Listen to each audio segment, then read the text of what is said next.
on the way forward. This initiative is a practical demonstration that the administration of President Muhammadu Buhari is carrying the people along as it implements its change agenda. Meetings like this will be held in each of the 6 geopolitical zones and some key cities. Altogether, 9 town hall meetings are slated to be held in the first phase. Each meeting shall be attended by various segments of the community, including artisans, students, women, and other stakeholders, in addition to officials of government, thus giving everyone a chance to ventilate ideas as well as to share information and knowledge about issues that matter to them. The geopolitical zones and the host cities are Kaduna in Kaduna State, Northwest, Maiduguri in Borno State, Northeast, Jos in Plateau, North Central, Owerri in Imo State, Southeast, Benin in Edo State, South-South, Ibadan in Oyo State, Southwest. The select cities are Lagos, Abuja, and Kano. That's the format that this series of town meetings will follow.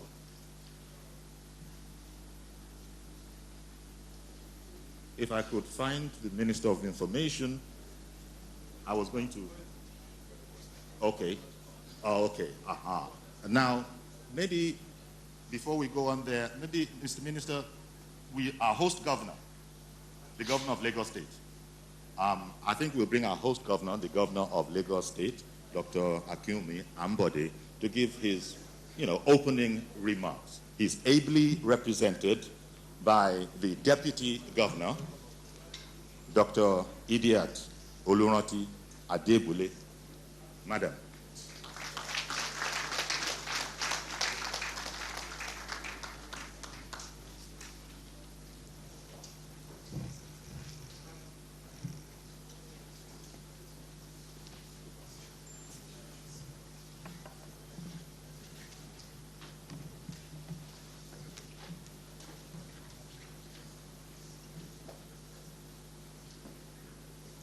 Excellencies,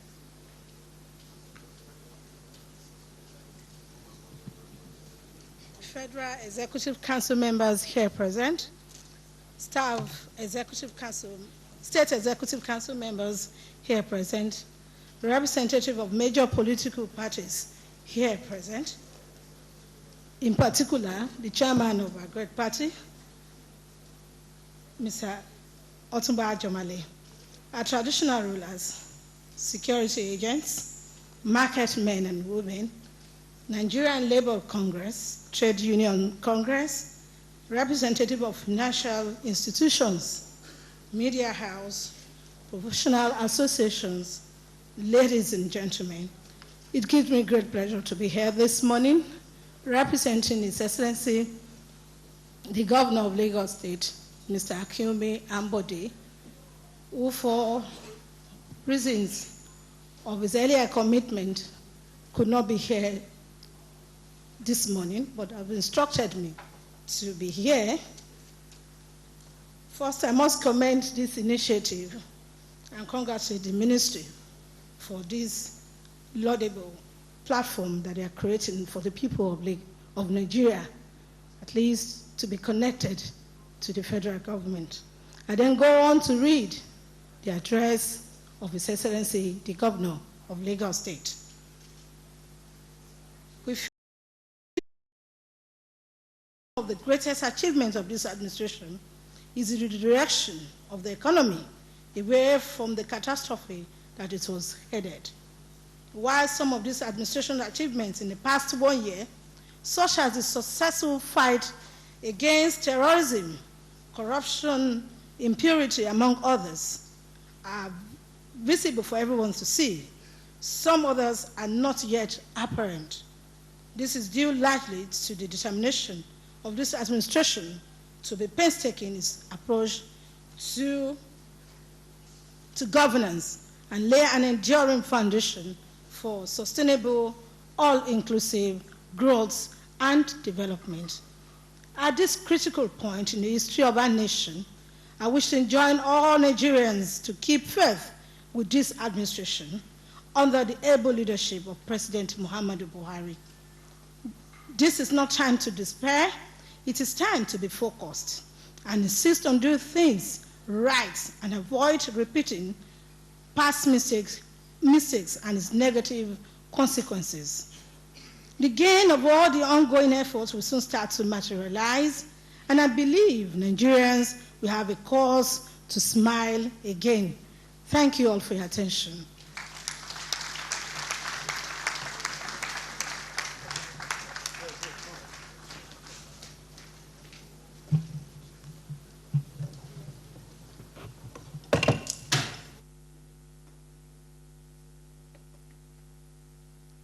Thank you very much, Madam Deputy Governor, Dr. Idia Olurunti Adebule, representing Mr. Kyomi Ambode. President's Governor. Visit to China. Several agreements and memorandums of understanding were signed by Nigeria and China, in which $6 billion worth of investment has been attracted to the country.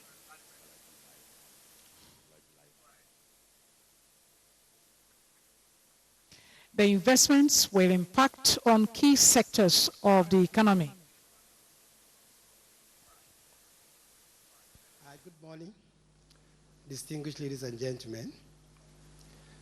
When I was coming here this morning, I was monitoring a particular radio station, 99.3, Nigeria Info.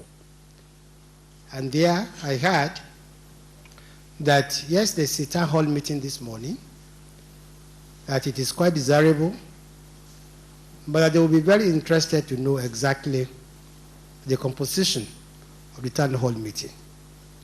So I will probably start after the usual protocol by letting the world know that this is not a fixed town hall meeting. It's a town hall meeting representing a cross-section of society.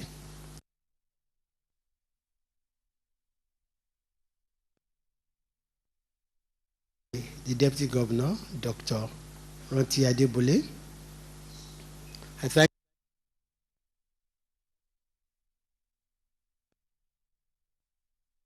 President Yokunu and his very lovely wife, Alaja. The former IG of the police, Alaji M.A.K. Smith. Members of the executive of Lagos State here present.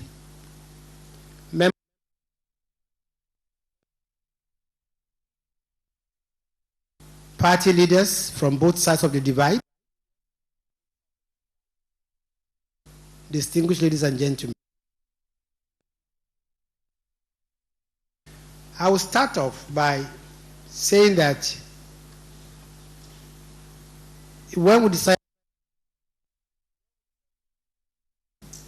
our intention is to reach the widest possible section of society. And we've invited here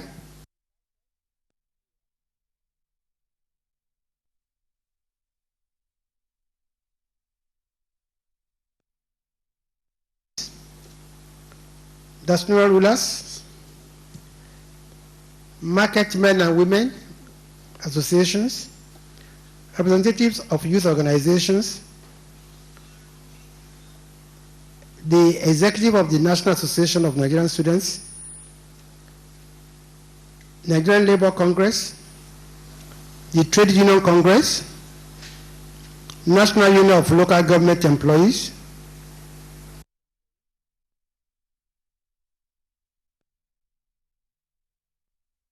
of the All Nigerian Conference of Principals of Secondary School, Let me start off by thanking our host, the Executive Governor of Lagos State, His Excellency Akinwumi Ambode, ably represented by the Deputy Governor here, for according us a very appreciate your support and immense contribution to making this gathering a reality. My immeasurable gratitude goes to my colleagues, the honorable ministers, for attending this town hall meeting, despite very short notice. Your presence here, honorable ministers, is a testimony to the fact that this administration takes very seriously the concept of participatory democracy, by which citizens are involved in political decisions and policies that affect their lives. Let me also thank our sponsors, the Bank of Industry, as well as the good citizens of Nigeria gathered here for your presence. Right from the outset, this administration has striven to ensure that there is no communication gap between the government and the governed. We have done this through several platforms, including meeting with many stakeholders. My colleagues, honorable ministers, have also featured on the various media platforms as part of efforts to explain government policies to the citizenry.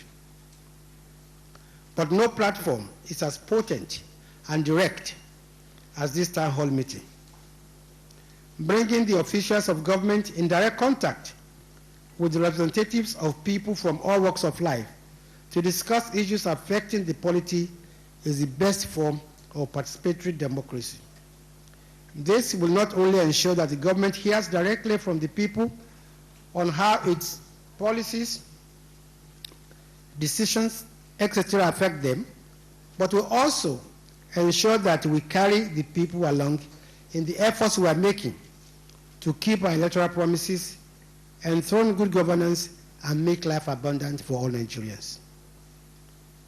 We have deliberately timed the takeoff of the town hall meetings series to coincide with the first anniversary of the administration of President Muhammadu Buhari.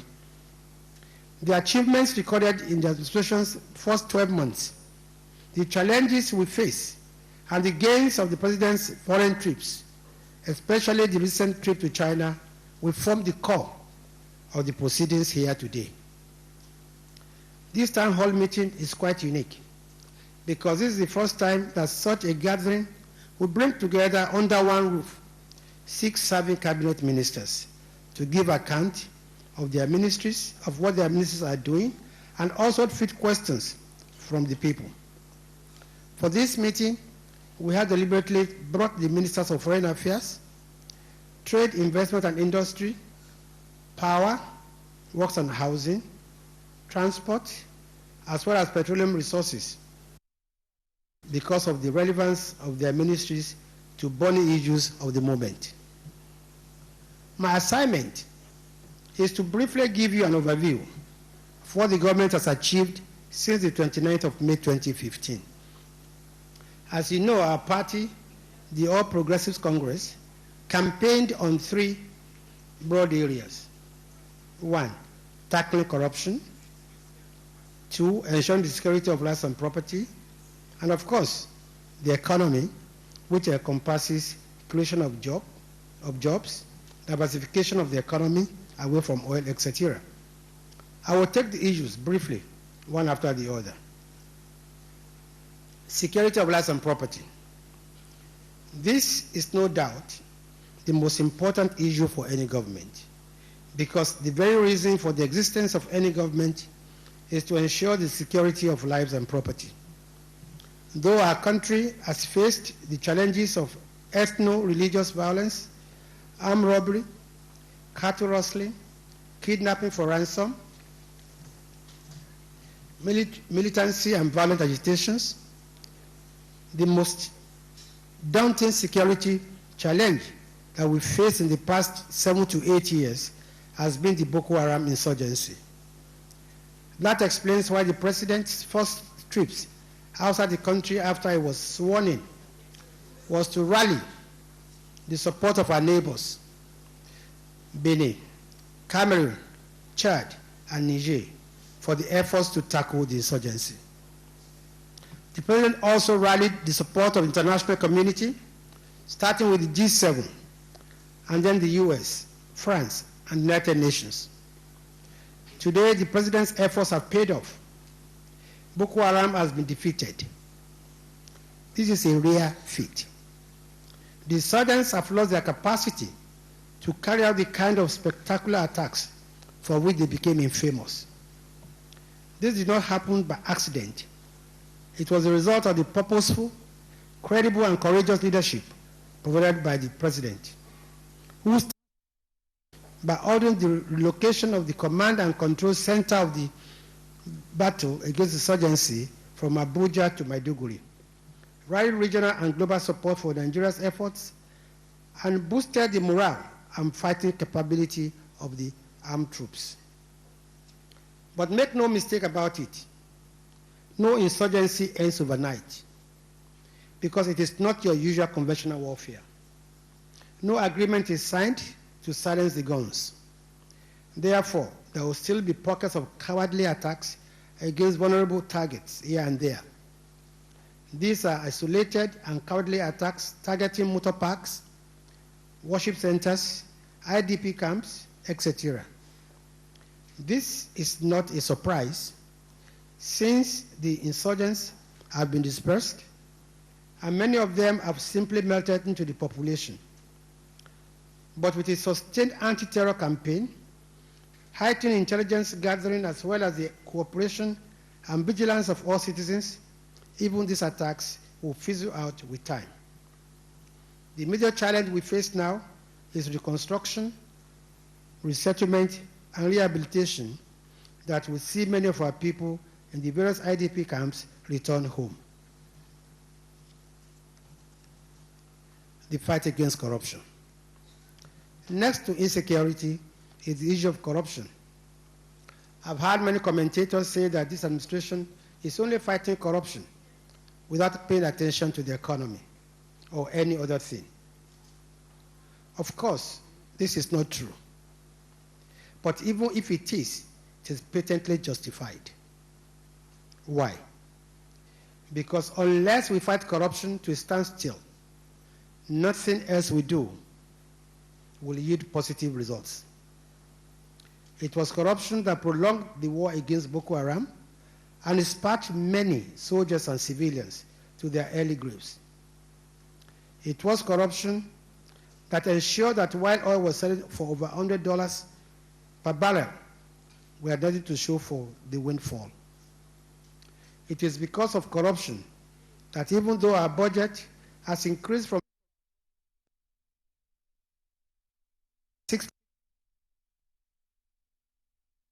has grown almost at the same rate that the budget has increased.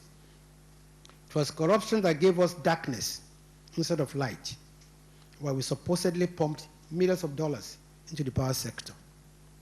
I can tell you today that we have squarely taken corruption and we are winning.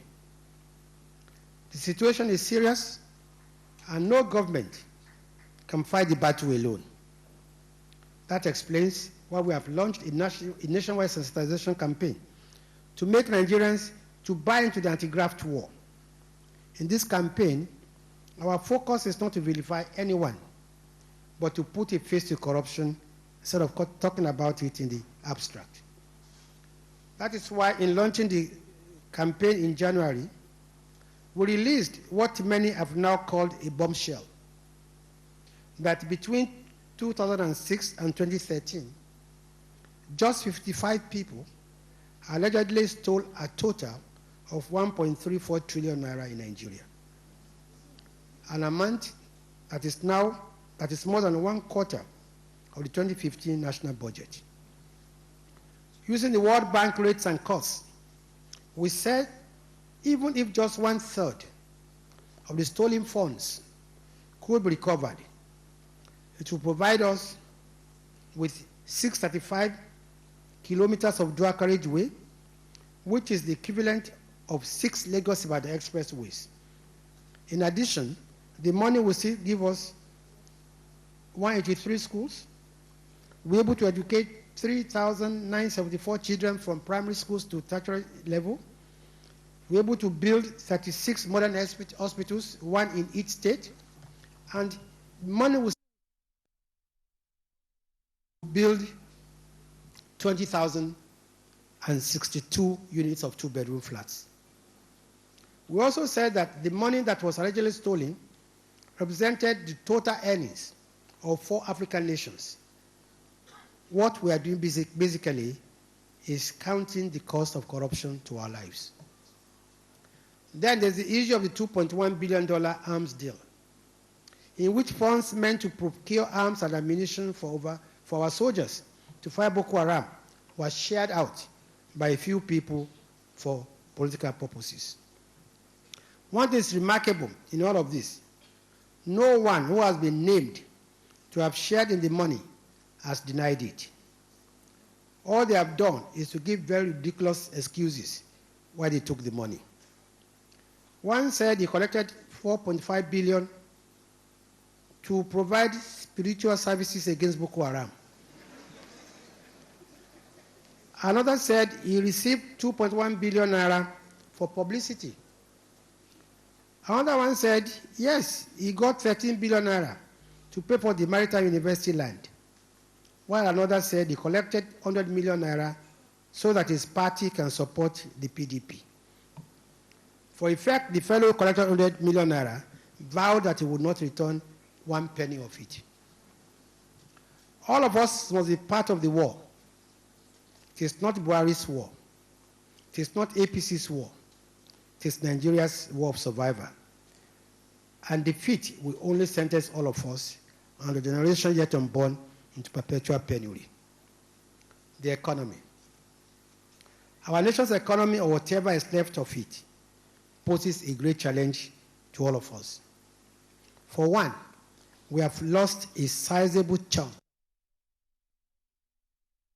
the price of oil. Think about it.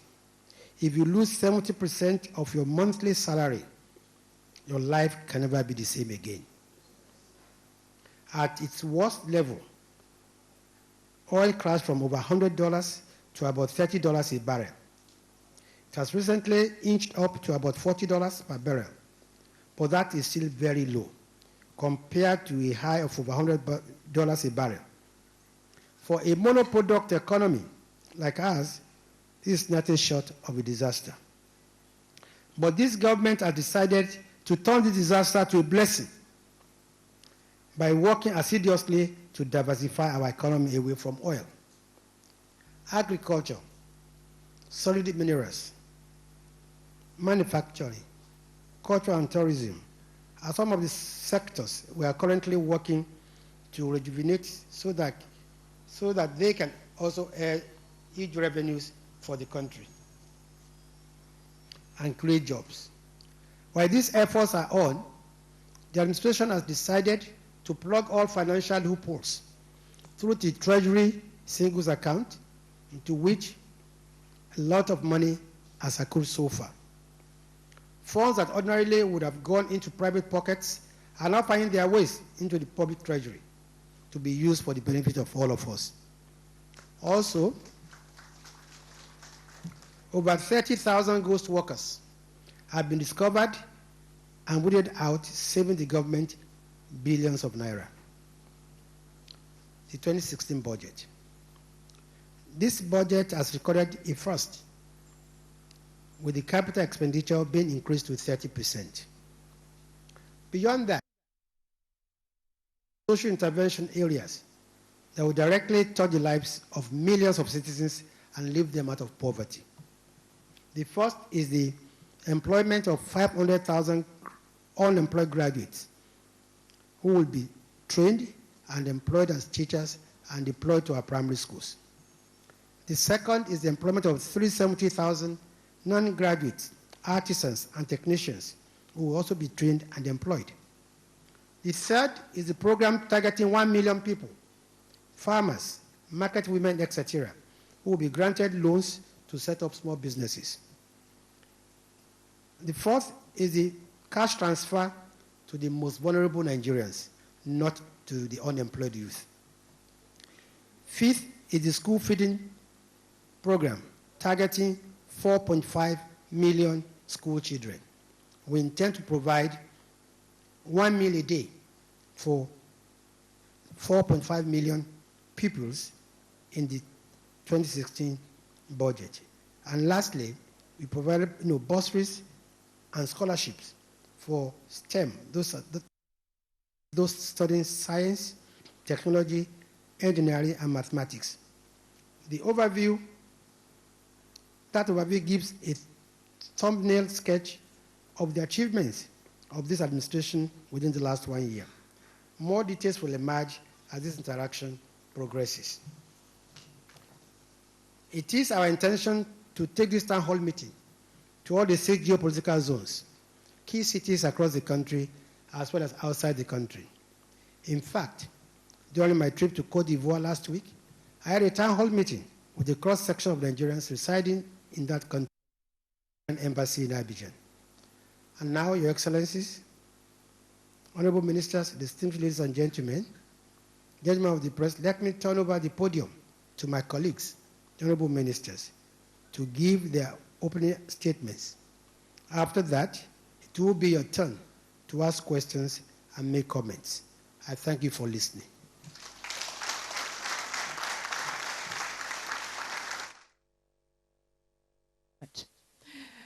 Nigeria is currently facing the worst economic crisis in decades as oil prices continue to sink and the naira weakens against other currencies.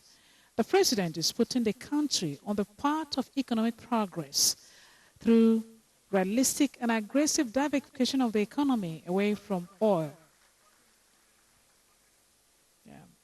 First, the president has rejected calls to devalue the naira. Rather, his desire and determination is to make Nigeria self-sufficient through rapid industrialization Your Excellency, the Deputy Governor and capacity of building. Lagos State, representing the Governor of Lagos State, the Honorable Ministers, distinguished ladies and gentlemen, and other high officials present here today.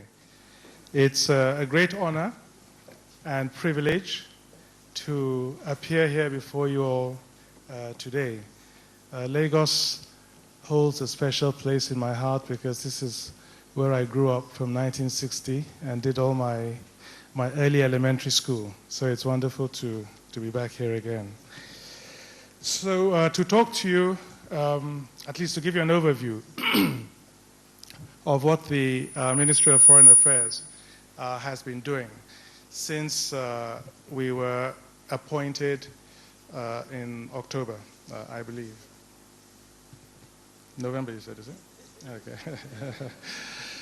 It feels so long. Since November. Well, I think the first thing to say is this. As a government, we try to have a coherent policy. It's very to be anchored on that because those are the priorities of the country. Security, of course, number one. Governance and the economy. So as we have evolved and are developing a foreign policy and engaging with the outside world, we are anchoring it on those 3 priorities. The trips of Mr. President are not something that are selected on a random basis. They are carefully selected and countries as bases from which to launch attacks on this country. And the approach was very strategic. We needed to get our neighbors on our side. We needed to form a coalition with our neighbors to deprive Boko Haram of their bases and, in effect, to encircle Boko Haram and eliminate that threat. So the first foreign policy thrust was in that direction. The results are clear for all to see. Our neighbors rallied, as the Minister of Information mentioned. The multinational joint task force was reinvigorated, and critically important in all this is the persona of our president. He inspired confidence in a lot of our most important supporters, some of the most powerful countries in the world, who had refused to cooperate with us, refused to give us arms, refused to share intelligence with us because they did not have any confidence in the country of the day. They changed that position, and that was also very important. Provided military support, shared intelligence with us. So we were able to turn the tide of battle against Boko Haram, eliminated them from the territory they controlled, and they've now resorted to the classic, terrorist approach, which the whole world is battling with. It's not only Nigeria, as you know from the media. So that fit in with that priority of security. And of course, we have other security challenges in the Gulf of Guinea, for instance.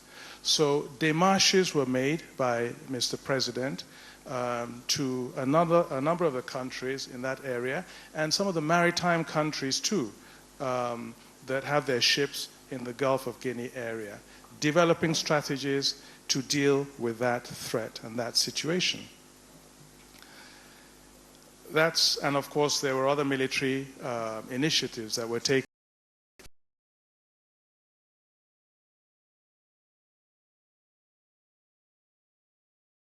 And fully engaged for you to make any inroads towards recovering the loot. And here again, it requires a lot of goodwill. And, the president had that goodwill when he came into office. His assumption of office really captured the imagination of a lot of countries and a lot of leaders around the world. And I know this at first hand because they are all falling over themselves to have them visit their countries and have tremendous respect for them. So it will be irresponsible of us not to take advantage.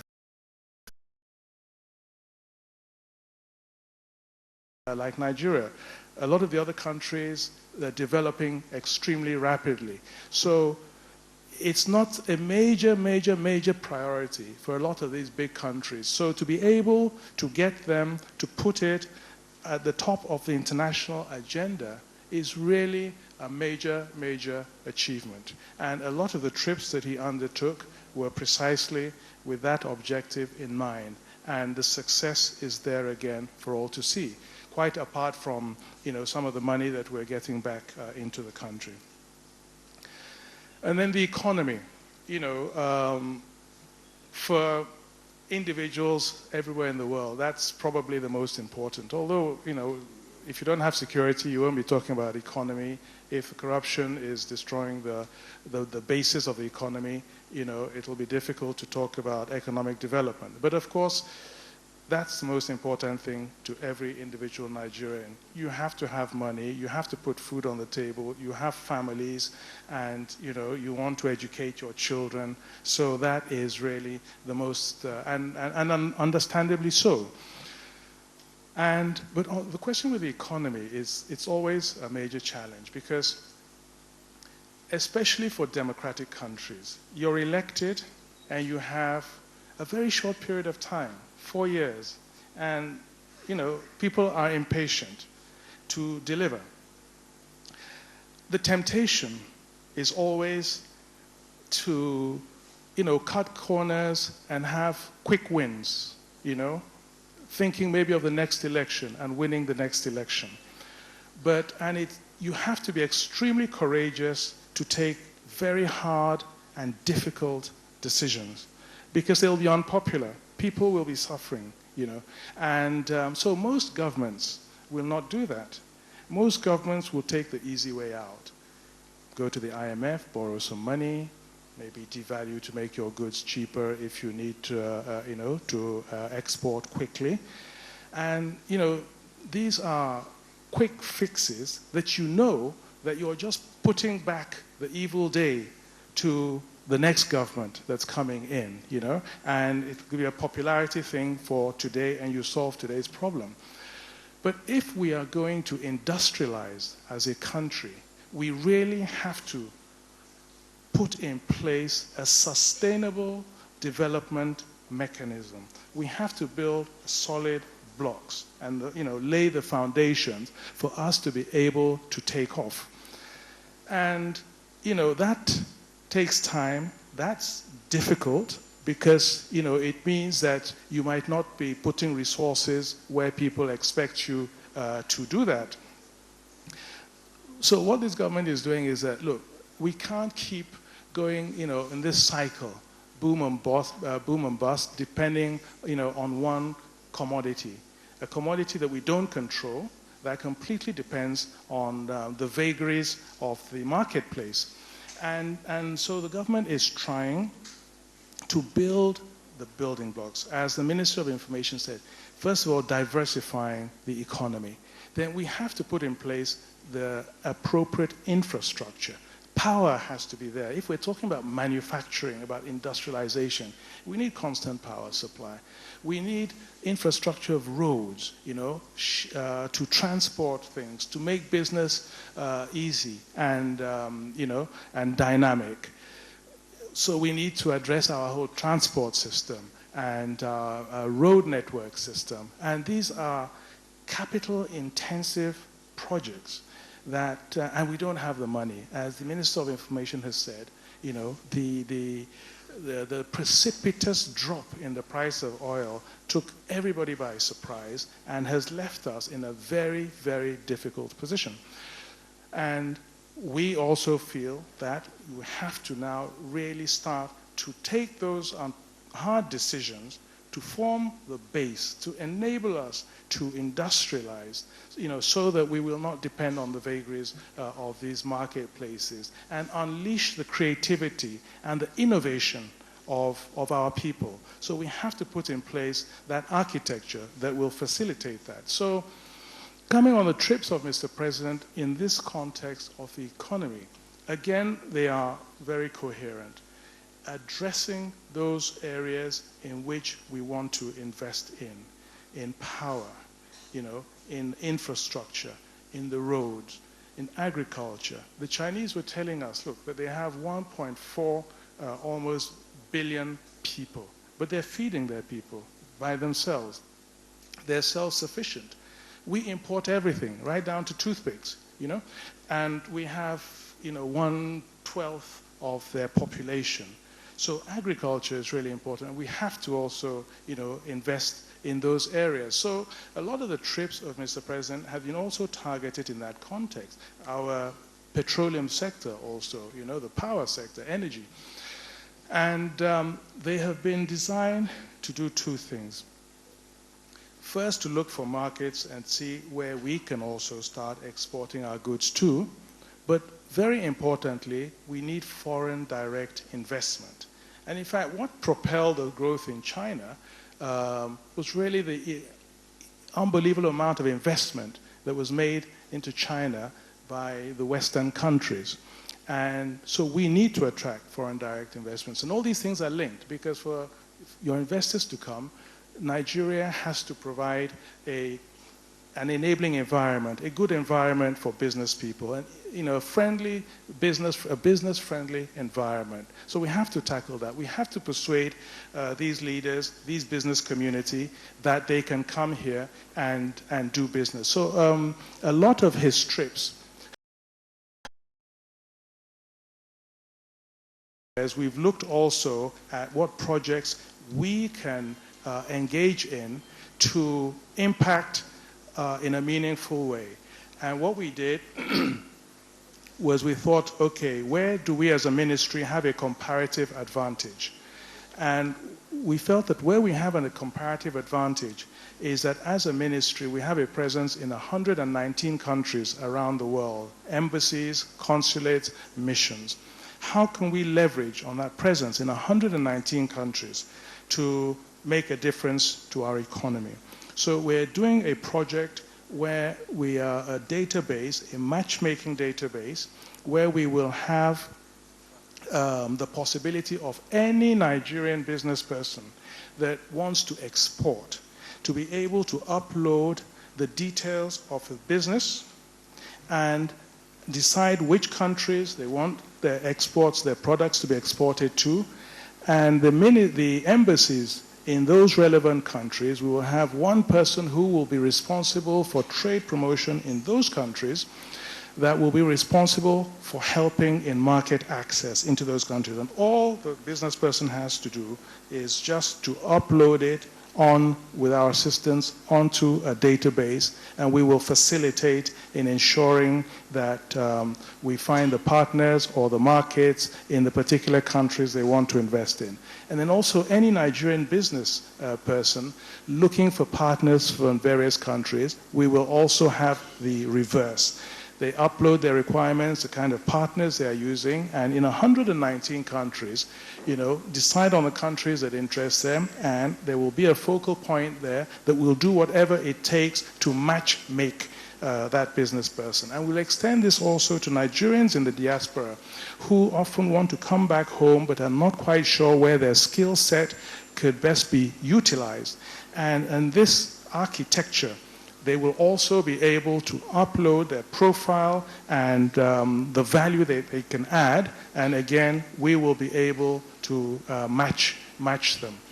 And we feel that this will completely facilitate the doing business for all our business people, and the world becomes the oyster without having to go through all the red tape, all the procedures, and spending all the money that it would normally take for a business person to spend to try to get their products into other countries. And we feel this is where we as a ministry can really add concrete value in terms of economic assistance in this country. And the second area that we identified was that the level of business intra-African trade is extremely low. The amount of trade that is carried on amongst ourselves. And one of the reasons for that is that it's extremely difficult, surprisingly enough, for Africans to travel to other African countries. You have your economic zones like ECOWAS, where you have laws on the free movement of people, but for other parts of Africa, it's extremely difficult. So we are now going to start, in the process of starting a process to identify 8 or 9 countries, essentially. We've already started talking to some heads of state on this, and try and quickly sign up a free movement. To 10 minutes, except the Minister of Information. Thank you. So please, may I call on the Minister for Trade and Investment Industry, please. Thank you very much.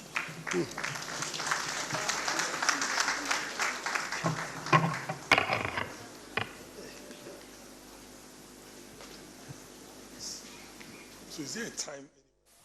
When the president came back, he had expressed deep satisfaction over his visit to China, describing it as successful and mutually beneficial.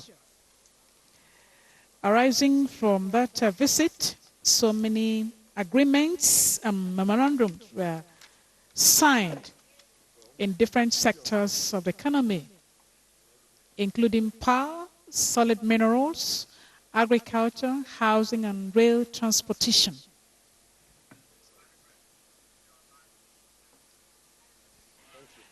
That is the Governor of Lagos State, the details of by his what you're about to hear now. Deputy Governor, my colleagues, honorable ministers, distinguished ladies and gentlemen that represent a cross-section of our society. I must say I was very impressed listening to the Minister of Information tell us who was represented in this audience. It's a very representative group, and I feel honored and privileged to be speaking in your midst today. Thank you for having us. I would like to do two things in the time that has been allocated.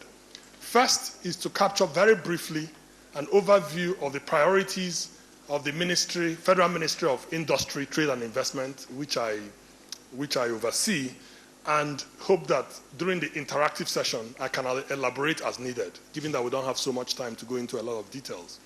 I would also like to spend a few minutes and speak a bit about the trip to China, and given that a lot of it was trade-related, and the Information Minister in particular wanted to be sure that we elaborated on that. So those are the two things I will accomplish in the limited time. Starting with the priorities and objectives for the Federal Ministry of Industry, Trade and Investment. It was heartwarming, actually, and very encouraging listening to the two ministers who spoke before me, because like the foreign minister said, we aim to be coherent, synergistic, and frankly play as one team. And everything they have said is very consistent with what we're doing in our ministry, because ultimately the role of the Federal Ministry of Industry, Trade and Investment is an enabling one. Some of you may have heard us say that if you wanted to aptly describe what we are, you can call us the Ministry of Enabling Environment for Industry, for Trade and for Investment. And most of you here would know that the process of creating an enabling is probably the singular most important role of any government. And that's what the foreign minister was talking about when he said government is not so much to be big and active as much as to be enabling and catalytic. Now, to create an enabling environment, there are a number of things you need to do. Those things are very important. They range from things that building the basic infrastructure that people need to operate. And by infrastructure, we're not just talking about hard infrastructure, like the railways and road networks and airways and ports, which will cover, and power, importantly, and we're going to cover all this today. But we're also talking about soft infrastructure, which is creating the institutions that empower people and enable people to make long-term investments and know that they'll have their property rights, that they'll have the security, and that they do not need to think short-term, because you don't know everything could scatter anytime. The country and the government has been speaking about himself. The other things we need to do are to work with the various ministries of government, and I might say the states as well, to agree to make it easy for you to do business, which means that we either give you a one-stop shop where you come and you get all your approvals, or we synergize or coordinate in a way that we're not creating more red tapes and more roadblocks and more toll gates, rather than making it easier for you to do business. And government, in any event, in doing that, stands to collect more revenues from taxes and, frankly, increasingly having people who are employed and happy doing what they're doing. We're going to be launching this whole enabling environment and ease of doing business. So permit me not to elaborate a lot more on it now, even though there's a lot to go in there. For instance, the World Bank Index has 10 measurements, which could take the entire 10 minutes I have to talk on. So I'll just stop on that as a first pillar or priority of the Ministry of Industry, Trade and Investment. The second one is an obvious one because it's in our name. In fact, it's the first thing in our name, industry. This is a country that has, for a long time, grappled with how to industrialize. And we've gone quite far. In the last administration, they launched something called the Nigeria Industrial Revolution Plan, which was done by a range of consultants, UNIDO, McKinsey, KPMG, any number of consultants worked with the government and the civil service and the minister and the government as a whole to prepare what actually is a very good document on paper. But, it is now time for us to move from concept or from plan to action. So what we want to do and what we want to be the legacy of this government is to be the first government that actually, in a very systematic way, implements this NIRP, Nigeria Industrial Revolution Plan. Some of it is ongoing, like some of you might know about the auto policy, which clearly is ongoing but has a number of deficiencies which we're addressing. Some of you might know about things like the sugar policy, which is ongoing and is actually quite successful. Some of you might know about the cement policy, which already means that Nigeria produces more cement than it needs and therefore is in a position to export. The CTG, cotton, textiles and garment industry, where there is active engagement as I speak, and the list goes on. Because actually, an industrial policy has to be implemented sectorally, sector by sector, because the sectors vary one from another. The most important thing to point out about industrial policy is that if you don't have infrastructure, it doesn't matter how much you do, you cannot industrialize. That's what our experience teaches us and our research. That's why I'm so happy that we're working in a very coherent and a synergistic way. For instance, I'm sure the Minister of Power and the Minister of Transportation will be telling you what they're doing, and they will tell you that I'm joined with them at the hip. we work together, because what they are doing has a direct implication for your industrialization. And I won't steal their thunder by going into it, because I know it'll be well covered, having listened to them in the past. Now, let me also say that the other thing that ties into it, which we've learned from countries like China, and I'll come to China in a minute, is that what countries do when they don't have enough resources to put in all the infrastructure across the entire length and breadth of the country at the same time, is that they pick some selected zones or areas, focal points, and they intensify the resources there so that the industrialists can move in there and provide the services. And when we say infrastructure, we don't really mean it, we mean it in terms of investments, that we must attract the kind of investments that will go into infrastructure. And that's where there's a synergy between what the infrastructure ministries are doing and what the Ministry of Investment is doing, because the long-term investment you need, and it also ties into the speech from the Minister of Foreign Affairs, because a lot of the trips have been centered around attracting investment while not ignoring the local investment, because that's actually the backbone before you start attracting foreign investment. Let me say finally, in terms of our priorities, that if we get the parastatals that are tied to our ministry to deliver for the people, we'll do extremely well, because there are a number of very critical, very high priority agencies that are within the Ministry of Industry, Trade and Investment.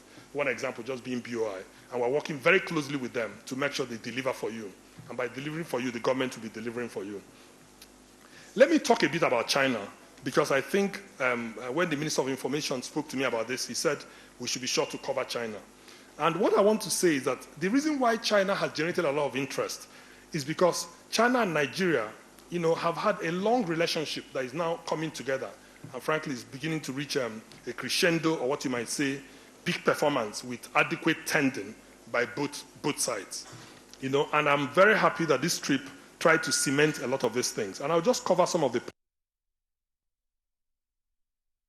established diplomatic relations in 1971 and a strategic partnership in 2005. Now, what this means is that, over the years, the two countries have tried to work together, and a lot of these things now need to be pulled together in a way that it will meaningfully impact our lives at the government-to-government level and at the business-to-business level. And that's really what this trip was about. It should also be pointed out that both countries bring a lot of economic importance, not just to the world, but also to their respective continents. China, in particular, is Nigeria's largest trading partner, as you know. Over 40% of our imports come from China, and it represents over $15 billion. And of course, you know that the trip the president made was a state visit. Now, why this is important is I meant that the president was able to go with a number of governors, as you know, a number of ministers, and several business people. Over 200 Nigerian businesses actually came on this trip. And the result was for those of you that were in China, you know what I'm talking about. The energy level was high, the engagement was high, and frankly, what we have to do now is systematic, deliberate follow-up, and the results will inevitably come. And of course, while we were there, the president met with all the key citizens, starting from the president to the premier to some of the other key people in China. And of course, as has been widely reported, we signed several agreements. Now, some of these agreements range from agreements on industrialization to some of the other agreements that you've heard about. What I want to say is that, the Nigerian government also acknowledges that there is much Nigeria can learn from China. Just to cite one example, we view with admiration the feat China has accomplished by lifting hundreds of millions of people out of poverty over the course of just one generation. It has been said that it takes only one committed generation, to rebuild a country or for a country to develop. And why can't it be this generation? China has done it, we can do it. And therefore, there's plenty we can learn from them. So the message the president and his delegation, our delegation, took to China was that we're open for business, we want to collaborate with you, and come and partner with us. But in doing so, we also want to address the trade deficit, which means that we want long-term investments, which again ties in. We have to try and strike long-term deals with them, which China is, by the way, open to. And this then ties into the ease of doing business as well. I want to emphasize, as I close, that one of the things that we are doing that will help China and all the other things is what I talked about earlier, creating an enabling environment. And this is an area where, as a ministry, we commit to work with all the other agencies and ministries of the federal government as well as the state governments to make sure we deliver for you an easier environment in which to operate. I've been told to keep it short, so I won't go into further details. I'll wait for the interactive session. Is it okay? I should keep going? Okay. Well, he told me that I can take a few more minutes. Is that? The what is compromised? Okay. Okay. Now, the one thing I wanted to cover was just to highlight some of the agreements we reached. Experience and wisdom our country people will bring back. They also committed to 1,000 Nigerians being given technical training on actual specifics in terms of industry and trade, as opposed to just academics. Of course, as some of you may know, there was a $2 billion loan facility that Dangote Cement signed with the ICBC, one of the top banks in China. And then we got over 10 billion. I know that the Minister of Transportation alone, his is even over the 10 billion, frankly, as counterpart funding for government infrastructure projects by the Chinese government. And the president has directed us to form committees to make sure we deliver on this. So one thing you can be sure of is that the follow-up is going to be very, very, very, very intense. And then, of course, B2B, or what you call business to business, between Chinese businesses and Nigerian businesses, over 6 billion was also signed. And the list goes on. The areas the president sent to them as a message, which I'll use to wrap up, is number one, we must redress the trade imbalance, and we have to work together as a community to do it. The Chinese won't do it for us. They listen very nicely, and they say, you come on with your ideas, and then we'll do it together. And then secondly, I'm happy to report that the president actually announced that we are open for business, and that Nigeria is committed to supporting investors and businesses looking to set up manufacturing and other processing facilities in Nigeria. Finally, the president also emphasized the reforms, the ongoing government reforms. Nigeria is aggressively pursuing ease of doing business reforms by achieving the following: zero tolerance for corruption, which the foreign minister has spoken very well about, so I won't go into it, by encouraging public-private partnerships to work together in a friendly environment, by being willing to give investment incentives, tax incentives, and of course, importantly, infrastructure development and substantial improvements in security. Notice how all these things are tied together and mutually reinforcing. So like I said, we're one government working as a team, and I'm happy we have also come here as a team. Thank you very much.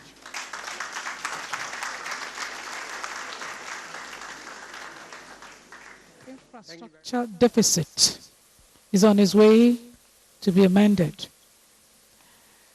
Nigeria and Chinese business communities have recorded tremendous success in bilateral trade, with bilateral trade volumes rising from 2.8 billion in 2005 to 14.9 billion in 2015.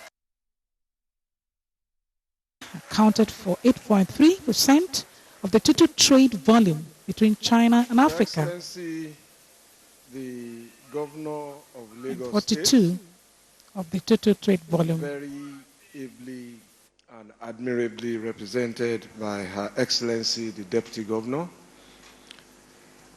members of the State Executive Council, honorable ministers, my colleagues, chairmen of local governments, parliamentarians, distinguished ladies and gentlemen. I know you are behind me. And it's good to be back home. And I want to, again, first associate myself totally with all what my colleagues have said. They represent indicatively what is going on in your government at the national level. And I had hoped that it would be possible for me not to say anything about China, since Okay and Jeff have admirably covered China. But just sitting down where I was, it was difficult to avoid this print that is here, somewhere here. And I think Alaji can read what is there. What is it? Made in China. So we are standing on China. It's made in China. So, and this is a good place for me to start. English is not our mother tongue. It was economic necessity and survival that made all of us learn English. It was our clamor and our seriousness about religion that made us learn Arabic. Now, if almost everything we use, and I think this is the media gallery, all your cameras now, look behind them. If they are very new models, you will see that they were moving from Japan to China. your cell phones. And that is the importance of diversification, looking at another economy, and so on and so forth. And that's the much I wish to say. But I'd like to say first that there is a difference between campaigns and governance. And I will make that difference very shortly. Because the reason I say that is that I once read that governments all over the world spend so much time and energy during the quest for office on getting their message across, and that immediately after they spend less on publicity. Now, perhaps during the campaign, you had messages 20 times on radio every day, and now you hear it only once on 10 o'clock news. So there seems to be a thinning out, and I understand that. And so the reason why we are here, all told, is that first we hear you loud and clear. We are connected, our feet are on the ground, but we are also working backstage, as you have heard from my colleagues. So balancing that communication gap becomes quite challenging. And we are here because we care. We're here because we believe that this job can be done. We're here because we know the right to know is very important in a democracy.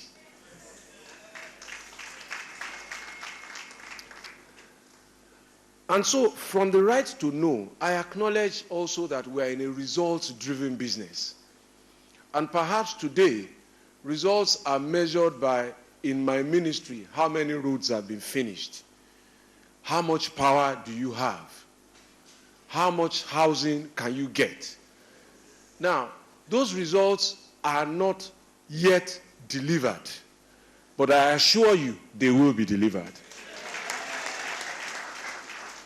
Now, but some results are becoming evident to us in government, and they may seem intangible to those outside government, and I understand that. And the results of clearly understanding why we are where we are. Should we continue to do what was done in the past if it hasn't solved the problem? Now, ECN, the precursor to NEPA, PHCN, was, I think, inaugurated by ordinance in 1950. So that's 66 years. Why hasn't the problem been solved in 66 years? Why did we inherit it? And so I am looking at some of the things that have been done well, some of the things that could have been done better. But I will summarize the power issue simply in one word. There is not enough power. 5,000 megawatts for 170 million people odd is just not enough. The solution is delivering more power on an incremental and a sustained basis. And during the Q&A, I will share with you all of the detailed plans that we are making in that respect, and the results that are manifesting and the results that will translate to energy. As far as roads are concerned, especially for road workers, road transporters, the unions, and ultimately as an index of doing business, the cost of transportation ultimately affects how cheaply or expensive food reaches the table, how efficiently services are delivered. Now, if you just throw back a little bit, this country earned $100 per barrel of crude oil for a decade. Other countries also earned that kind of money. Are we as competitive as they were or that they have become? Clearly, we didn't spend our money well. Otherwise, we shouldn't have broken roads. Otherwise, we should have more power at least. So, now, there's a plan to deal with the road challenge. Unfortunately, as I speak, there is no budget. And those of us who are accustomed and are attuned to public service will understand that budget is the article of faith. Without appropriation, you can't spend money.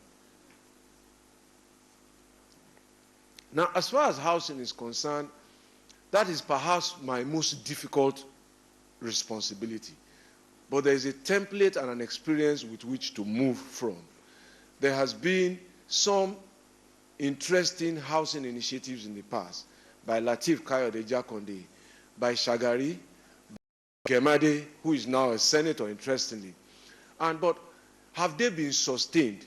Clearly, we have had fits and starts, stop and start, because there has been no housing model that all of us as a majority can perhaps say, this is the model of the Nigerian home. I am working, and hopefully we're very close now to delivering a model that at least some majority of Nigerians can say, if I get this type of house, I will live there. Now, there are cultural issues. The way we have lived, the way we live here is different from the way they live perhaps in the east, and perhaps in the north, and perhaps in the north central. So we're trying to develop a model, or at least a variant of one or two models that addresses those cultural issues. Because it is one thing building houses, it is another thing for people to accept and to take ownership of those kind of homes. In other jurisdictions, if you go across their cities, those of us who are more familiar with the UK model, you see that almost all their houses look essentially alike on the outside. The insides change. It's either a bedroom, two-bedroom, terrace houses, and that is the way really to industrial housing. When we standardize all of the formats, doors are the same measurements, windows are the same measurements, we have the same type of switches, plumbing units, and that is what I think we can use to kickstart our industrial base, especially for small and medium enterprises who build housing material, plumbing equipment, bolts and nuts, nails, wires, and all. And the Honorable Minister of Trade and Investment and I have been talking, because we are quantifying all of the materials it will need to build one home. We are multiplying that number to inform manufacturers in this country that your government, this economy, needs X number of nails, Y number of paints, X and Y number of roofing sheets every year, and trying to get a bank like BOI and other people to put money in those kind of sectors and say, produce, and we will take it. And when that begins to happen, men and women can get up in the morning and say to their families, I am going to work. Those are the three words that bring dignity to every human being. And at the end of each working day, they can earn money to put on the table and say, this is food. Thank you very much.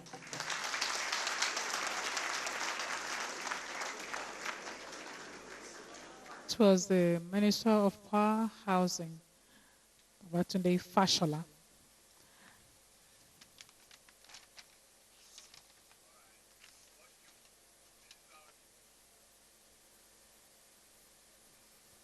It's my pleasure to please invite the Minister of Transport and Transport to please come and follow up on infrastructure.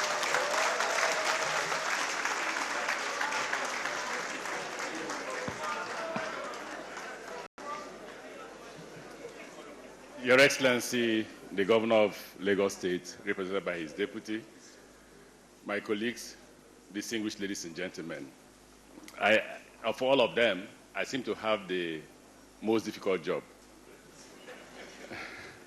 The reason is that I was the Director General of the campaign, right?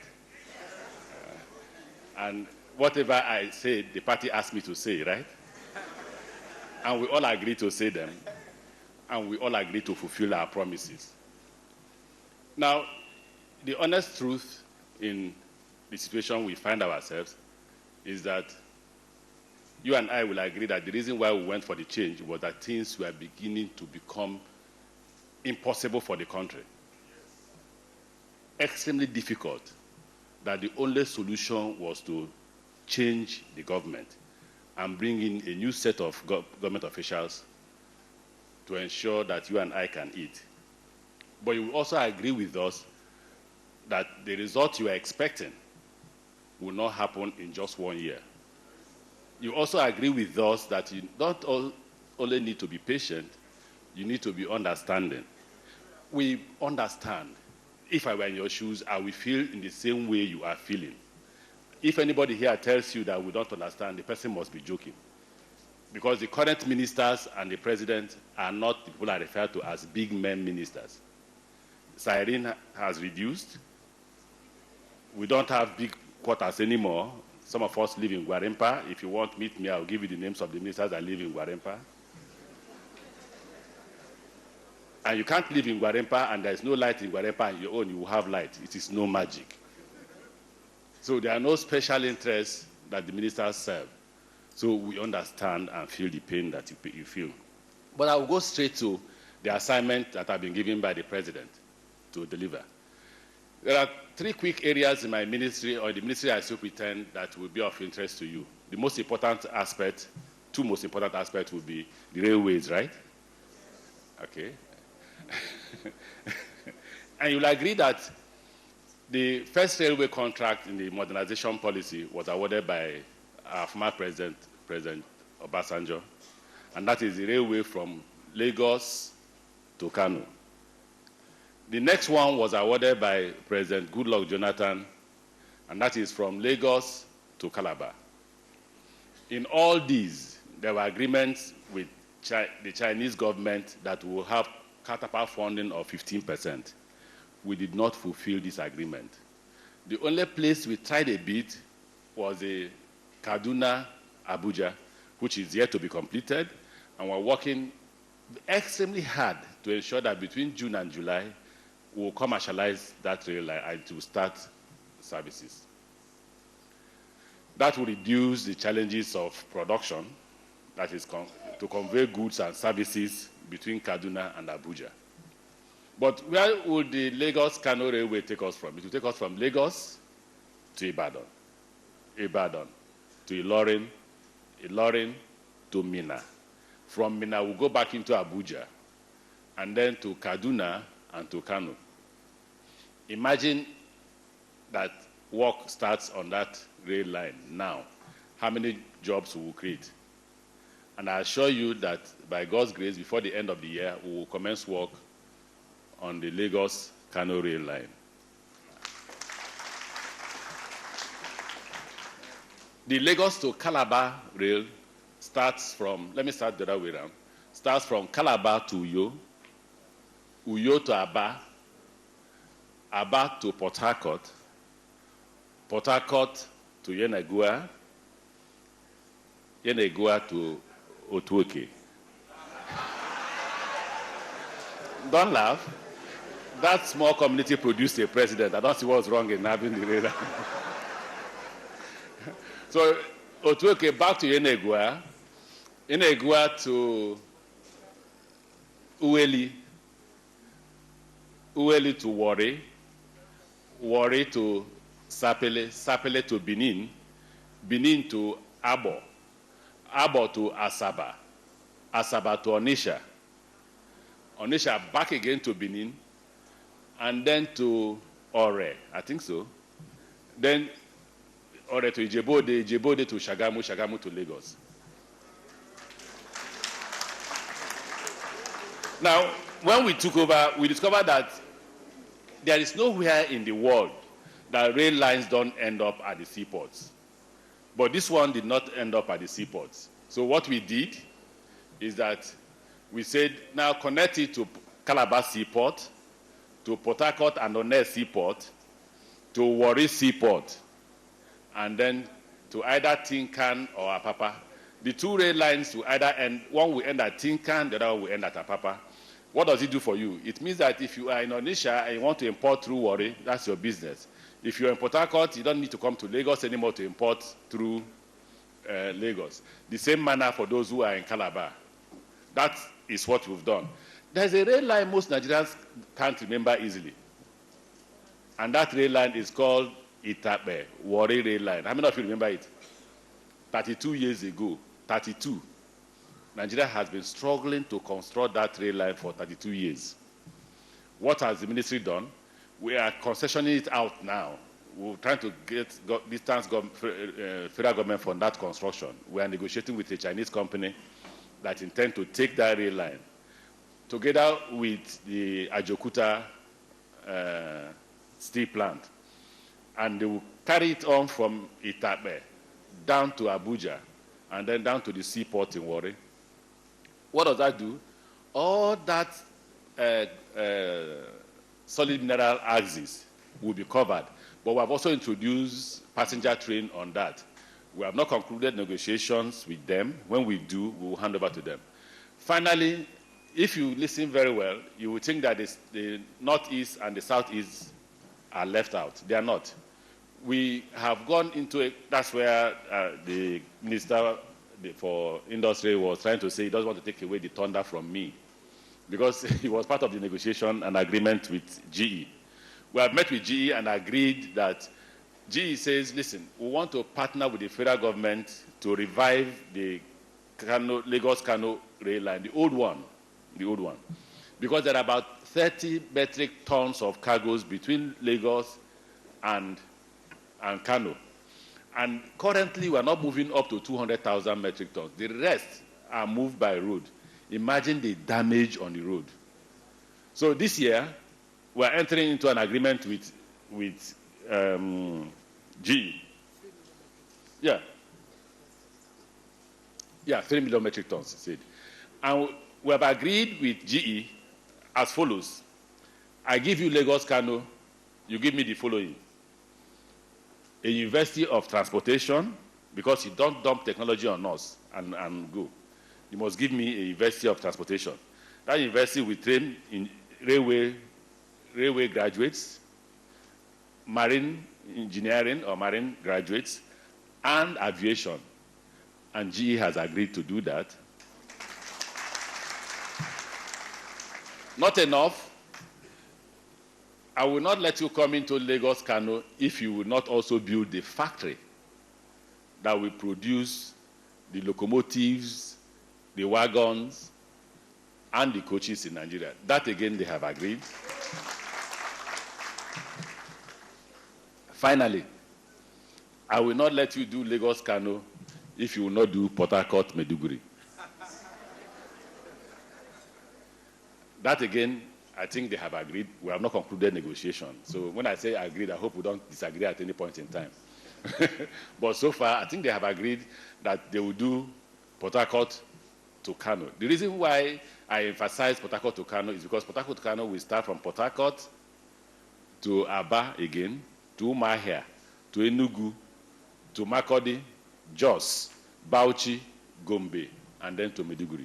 So if all this is done in the next 4 years, they would have been able to connect the whole of Nigeria and reduce the impact that goods, to convey goods and services on the road will have on our roads.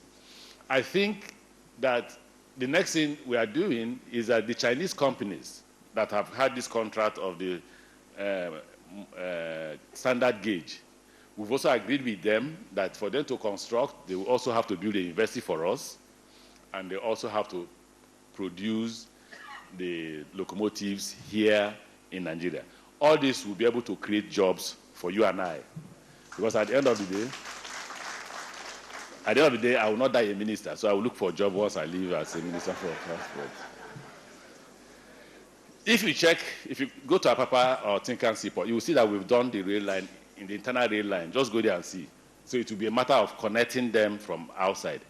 Please know that this is development, because when we come, don't forget that there will be pain. You agree? There will be demolition of houses. You agree? Because if we don't demolish them, there will be no rail lines. You don't expect I will come from Ibadan to Tinkan and I will not touch some houses. You think so? I'm just saying that so that when we begin to approach you to negotiate for you to, in Port Harcourt, those days we used to call it shift the house a bit. Because they didn't like the word demolish. So they said, Governor, change from demolish and say, we want to shift the house a bit. Just allow the rail line, pass through. Again, the other thing is aviation. We hear you loud and clear when you talk about the situation at Murtala Mohammed Airport. Nobody is deaf.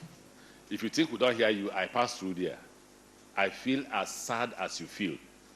Not because of the comfort, but because I want to be as proud as the Chinese when you go to their airport, or be as proud as even the Ghanaians when you go to their airport. And we hear there's no air conditioner there. Don't worry, we are fixing it. If you look on the right, you will see that we are trying to complete a new airport terminal. Have you seen it? That's why we say patience. Just as you're hitting us, we are hitting hard on the contractor. They will finish that and will transfer all international services to that airport while we close down this and renovate this to another international standard. But please, you need to be patient. If you go to Abuja airport, just as you're driving in, you will see another one there. They wrapped everything up. Nobody knows we are working. But because you are complaining, we say, okay, bring everything down. So as they are driving past, they will know that in the next 1 year, we'll transfer everybody to that airport and now do renovation on this new one. What we need is what? What do we need? Patience.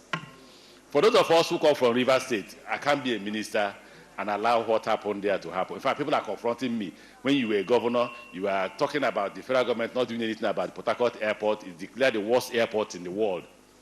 And I said, just take a step 3 kilometers away from the current building, you will see a brand new airport terminal that's under construction. And by December, they should finish that airport terminal. And that's where we will take our international flight, while we complete the other wing for domestic flights. The same is happening in Kano. If you go to Kano, the same is happening there. Very far away from the current terminal, you will see under construction of another terminal that is going to be opened either between December and January next year. And that will serve our purpose. But like I say, most people think that aviation is about airport terminals. You know, that's not aviation. Aviation is the ability of somebody to get up from Lagos and is safely brought down at Abuja, right? Because if you don't come down at Abuja, we have lost you. And nobody wants to lose you, do you? Exactly. And at that we have under our control. When we came, it was difficult for them to communicate. Now, ask our pilots. They can communicate easily and freely. You can ask them that. Finally, maritime. Maritime is challenging. Too many interest groups are found in the maritime sector. And the president has kindly agreed for me to do what they call performance audit. We want to understand what is going on in the maritime sector. Why are we not making the kind of money we can make from the maritime sector? Why is maritime sector not funding the economy like in other parts of the world? All that I can say when the audit is completed, and then we'll be able to face you as Minister of Transportation, brief you and take your questions on that. I thank you very much and wish you God's blessings.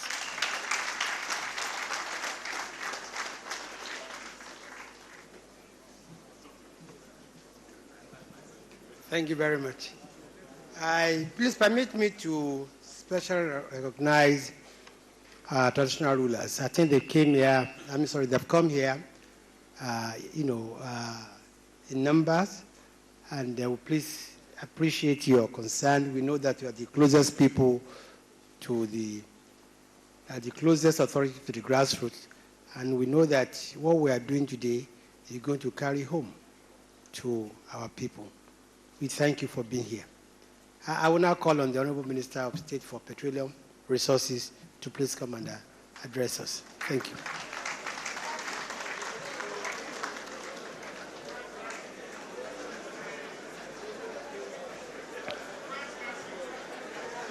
Your Excellencies, the Executive Governor of Lagos State, ably represented by the Deputy Governor of Lagos State, Your Royal Highnesses here present, distinguished senior citizens here present, my fellow Nigerians here present, my colleagues.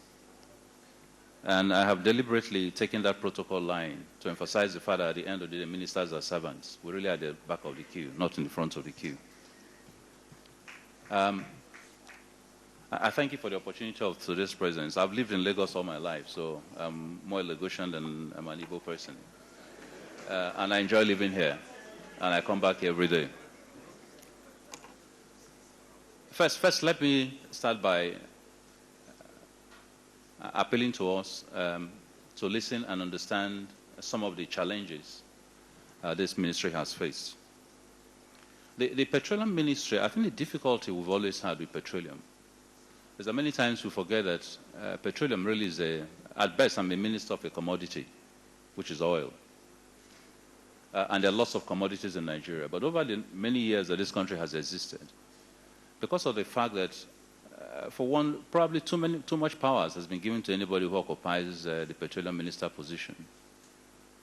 Too many calls in terms of favors has happened in that ministry. Too many contractual challenges and difficulties have happened. What you tend to begin to see petroleum ministers assuming this powerful toga on their shoulders. But really, at the end of the day, it shouldn't be. Their duty is simply to offer service, set the enabling environment for this for business to happen, and unleash the Nigerian talent, which is never in deficiency, to go out, take advantage of those possibilities, and grow the sector. And the difficulties that you're experiencing today, despite how hard we've worked at it, is arising for years and years of systematic, government enclosure of the opportunities that you have in that sector. When we came in, there were a few things that we met on ground. The first was complete lack of transparency. We had to first deal with a lot of contracts that just didn't make sense, from marine supply contracts for crude oil to contracts for production to lifting contracts. And the first thing that we did once we got in was cancel most of those contracts and put in through open bids, so it created transparency. The second thing we did was begin to understand, just like one of my colleagues has said, that at the end of the day, the Nigerian right to know is a right that's in the Constitution. It is not a gift. And we began to publish monthly reports of the transactions in NNPC. And we have continued to do so till today, so that people can go to the website, see how we're doing, and be able to send questions to us so we can know areas where we're failing and what we need to do. The third thing that we did on the Transparency Index was basically to institute a new policy within NNPC, which is a lot more favorable to people trying to do business, and not think that we're doing people favors when they do business with us. We're actually just providing support for them to help us deliver on the services that we've created. The other thing we did was, of course, look at the structure of NNPC, and we've gone through massive reorganizations to bring a new process that has been able to enable the company focus a lot more on delivering business services and taking responsibility for those deliveries. It's a change that hasn't happened in over 20 years.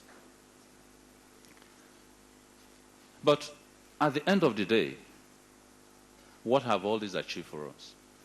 First is that for the first time, the average loss position of NNPC, which was averaging about over 300 billion per month, has been reduced substantially. As of January this year, it was down to about 3 billion.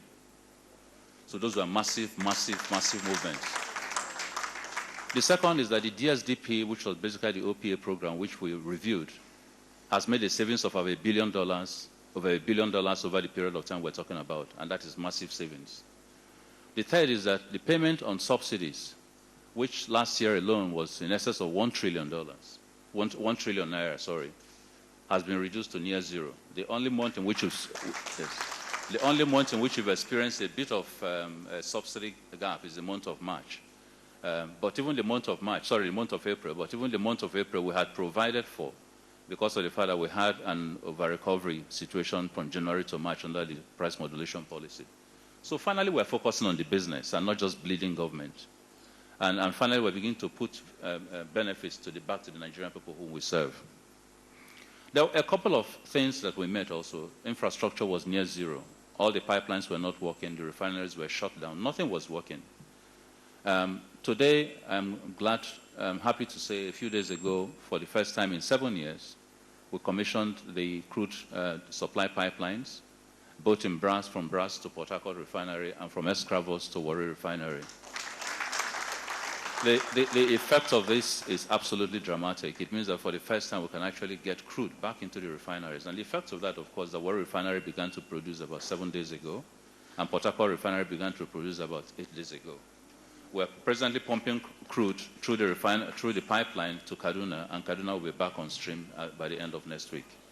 So these are dramatic results. And I mention this because most times, understandably, people define what we've done so far in the context of the fuel supply.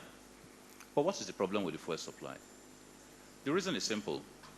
At the time that we joined last year, the government was owing marketers over 600 billion in unpaid subsidy arrears.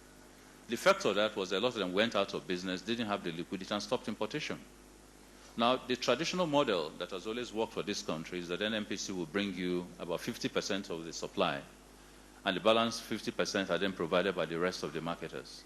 So when you therefore have a zero supply from the rest of the marketers, you have a 50% deficiency. And NNPC had to struggle fairly quickly to try and fill that gap. A capacity that we did not have, funding that we did not have. The second was that even after we struggled and did that payment in November, there wasn't sufficient FX lines to open up letters of credit because of the fact that our FX receipts, foreign exchange receipts, were beginning to dwindle. So we didn't have it as easily available as it was. And why is that? At a time when you have $100 a barrel crude, you can afford to save a lot. You can afford to throw money to solutions. When you have a $30 crude, there is no money to throw to solutions. You can only create ideas. And what we are doing is creating ideas on a daily basis to find solutions to the problems that we have. So that was the immediate problem. So immediately we rushed up our ability to try and cover the gaps. And so you found that from November right through till about February, we sort of succeeded. But I think by March, we snapped because we had been extended so much as an NNPC to a capacity that we could not deliver. And yet we had not seen the marketers come back in terms of supply. So the reason why this continues to happen, and if you look at the price modulation, you find that we did something on kerosene during the first price modulation. Today, kerosene is not a problem. People are bringing in kerosene. People are buying their kerosene. For AGO, the same problem. But for PMS, we have continued to hold on to the umbrella of us being the sole determinant of the policies on PMS supply. And that is where ideas, not money, needs to come. And we're working very hard to try and create those ideas that enables everybody to feel comfortable to bring in products. Now, the sad thing, however, is that even for the short-term measures that we put, over 30% of what it is that we supply in this country is diverted. Trucks are moved, trucks are supplied. Lagos, for example, in the last 5 days, we have pumped 400 trucks of product into Lagos State. 400 trucks. The total consumption of Lagos State at the maximum time is 250 trucks. Most of those trucks are diverted from Lagos. They move from here, they go to the outer hinterlands, they cross the borders, they go to Chad, they go to Cameroon. And we need literally a whole army to stop this from happening. So what I continue to do is to continue to supply and oversupply just to cover the gap, and so we struggle. Now, where do you come in? You've got to begin to report incidences that you know. You've got to work. We started publishing the deliveries that we put into Lagos so that to the rest of the country. So when we say we've pumped in 400, we'll tell you the filling stations they were located to. So if you don't find products in those filling stations, there are hotlines for you to call, there are police for you to report. Because there's a few people who are basically spending time making a lot of money out of the agony in a time when we are working so hard to fill the gap. So the problem isn't us. We are working, I think that probably as much as any other minister, I have lost countless months of sleep. Because unfortunately, my sector is the sector that touches all of you on a day-to-day, instant-by-instant basis. That's the reality. And so everything that touches you touches me. I was traveling to go to, and again, my job is such that whilst I'm dealing with that, I'm also dealing with the issue of the price of oil. And from Nigeria being almost a pariah nation in OPEC, we've gotten to a point where the whole of OPEC is depending on us to drive the policy on price stabilization. That's a big place to come to in the last 5-6 months. It's taken a lot of work. But whilst I was traveling to OPEC the last time, I was passing through one of the filling stations in Abuja, and I noticed a long queue. And I knew that Abuja had just been given about 330 trucks of product. And so some of that obviously was being diverted also. And that's because none of our trucks in this country has a tracker. So once they leave the point of load, you are at the mercy of those trucks. And one of the things that we're working very feverishly about is to select only truckers who can install trackers in their system and be able to monitor that. That is ongoing. So I noticed the queue and I stopped. And I realized that simple analysis of traffic formulations within the pump island was causing this. I spent about 20 minutes directing traffic, helping a few push their vehicles that had run out of fuel. And within 20 minutes, the queue was out. So there's also traffic indiscipline. If you go to Apapa, that's one of the things that is delaying the trucks that I load. And we're working with the military, we're working with the civil defense, we're working with the Lagos State government has been particularly supportive in providing us the Commissioner of Police to work with us, and that is helping a lot. But a whole lot of work requires, So all I plead with you in terms of, do not see the work we do, which is a huge amount of work. And we're drawing huge successes in everything that we touch so far. But do not judge that on the basis of the difficulties you've had in fuel supply. I love your patience. I appreciate it. We didn't cause it. We're working feverishly at it. But we're also looking at intelligent solutions. How does government step back and let the private sector drive this business? Because ultimately, without doing that, you're never going to find a solution to this problem. And we're working at that. We're almost getting to those solutions. I am sure very quickly you'll find the supply is improved substantially, but we need to get it to a zero position. But that zero position is going to be driven by the private sector, understanding that they need to do their business. Let me tell you what happens now. Now I will import the product because nobody's bringing it in. I will lighter the product. In other words, I'll take small vessels to pick it up from the vessels and take it to the depots of private sector. I will provide the trucks to load in private sector. I will take it to their filling stations. I will worry about whether the trucks were lost in transit. I will worry about whether they're selling at the control price. So literally, you can afford as a private investor now, or as a public or a business owner, to just sit back and do nothing other than just wait for NNPC to do your business and take all the losses. That model must change. If that model changes, the state saves money. I don't go back to paying subsidy money, which we can't afford, which is not in our budget. But more important, the private businesses will have an incentive to drive their own business. And that's where we need to go. So please be patient with us. Lose not your calm yet. We're getting there very, very quickly, very shortly.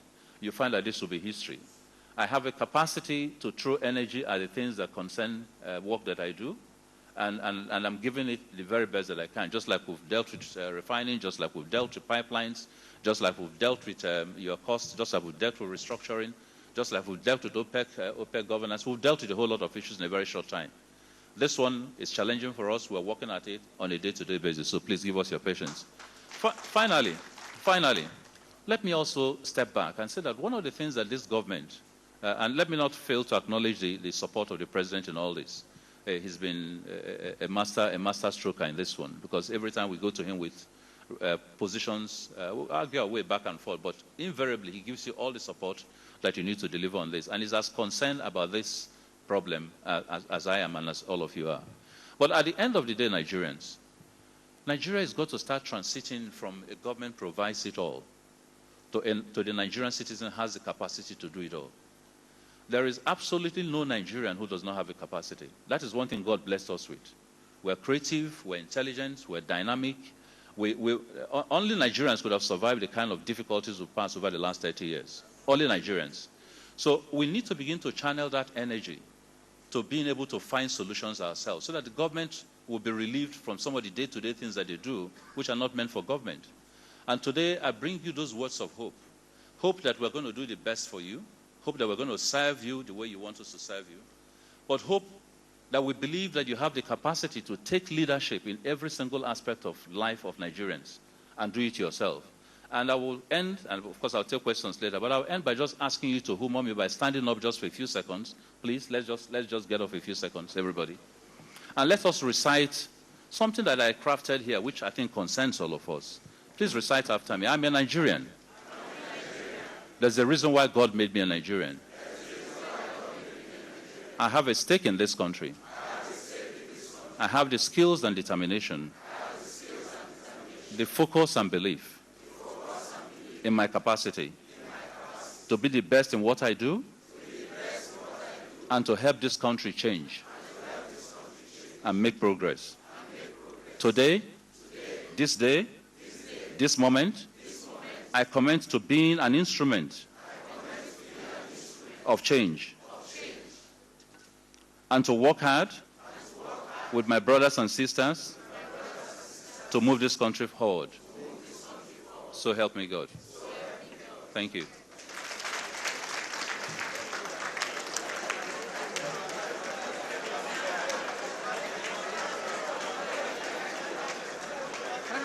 That's the prayer from the Minister of State for Petroleum. Well, thank you very much. At this juncture, I want to reel out the investments contained in the $6 billion investment we're supposed to get from China.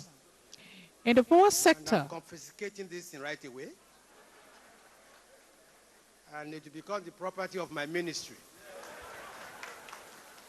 It's going to become part of the things we're going to use for Change Begins With Me. Since he's using my platform, I'll pay him no money. Thank you very much. Permit me, please, to especially welcome the first Executive Governor of Lagos State, Papa Lateef Jakande, and his wife.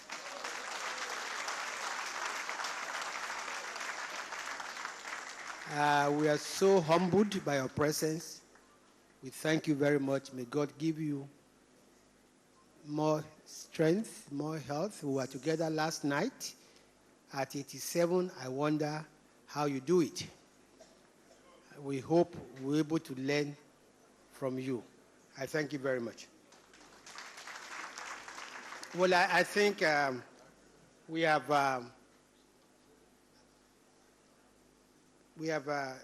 finished the first, segment of this town hall session, and now it's my turn to turn over this to the audience, and I think to conduct this is Mr. Yori Folarin.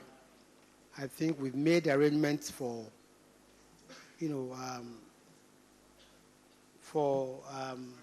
microphones in all the various areas. Permit me once again to thank all the ministers. And now we want your own feedback. The ministers will take questions from you and comments. I also have seen here, other very distinguished Lagosians. The former Deputy Governor of Lagos State, Mrs. Ojikutu, is also here. I thank you very much. I see my enfant terrible, Foley Coker is here also. And I see many members of the Lagos State Executive Council. Mr. Folami, thank you very much. I can see you there. I can also see the Commissioner for Environment. I thank you very much. I'm sorry I'm a bit short-sighted. I can't see everybody, but I do recognize all of you. Thank you very much. Where's Mr. Yori Folarin? Thank you very much.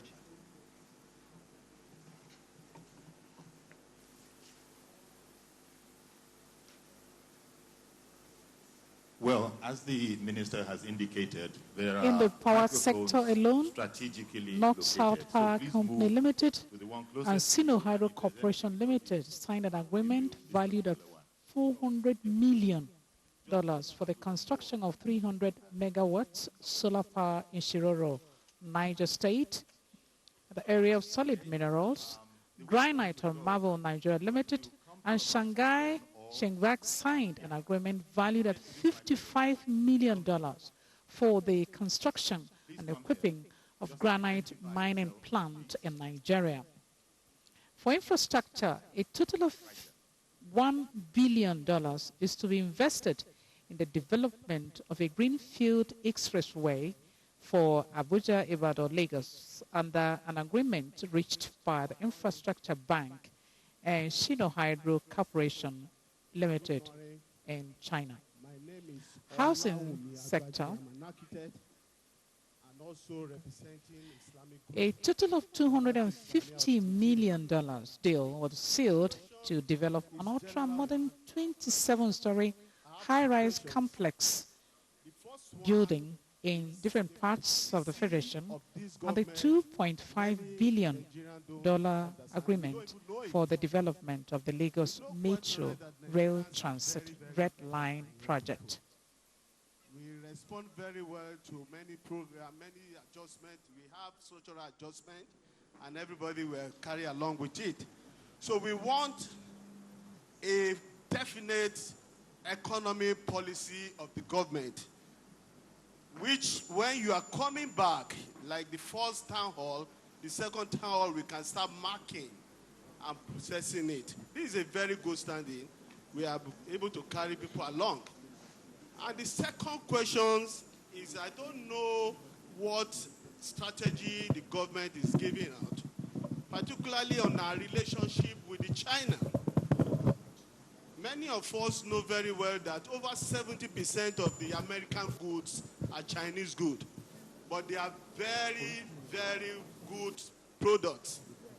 We have standard organization in the country. I don't know the capacity of the standard organization to be able to handle this arrangement with the China so that our country will not be a dumping ground. Many of us know what we call Chinko when you talk of Chinko phone, but the same products of the Chinko phone in Nigeria can never be compared with the one you have from America.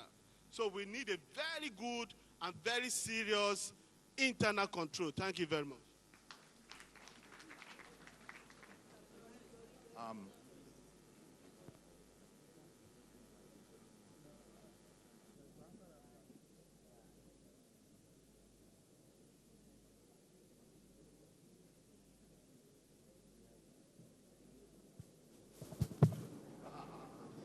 Hello. Thank you very much.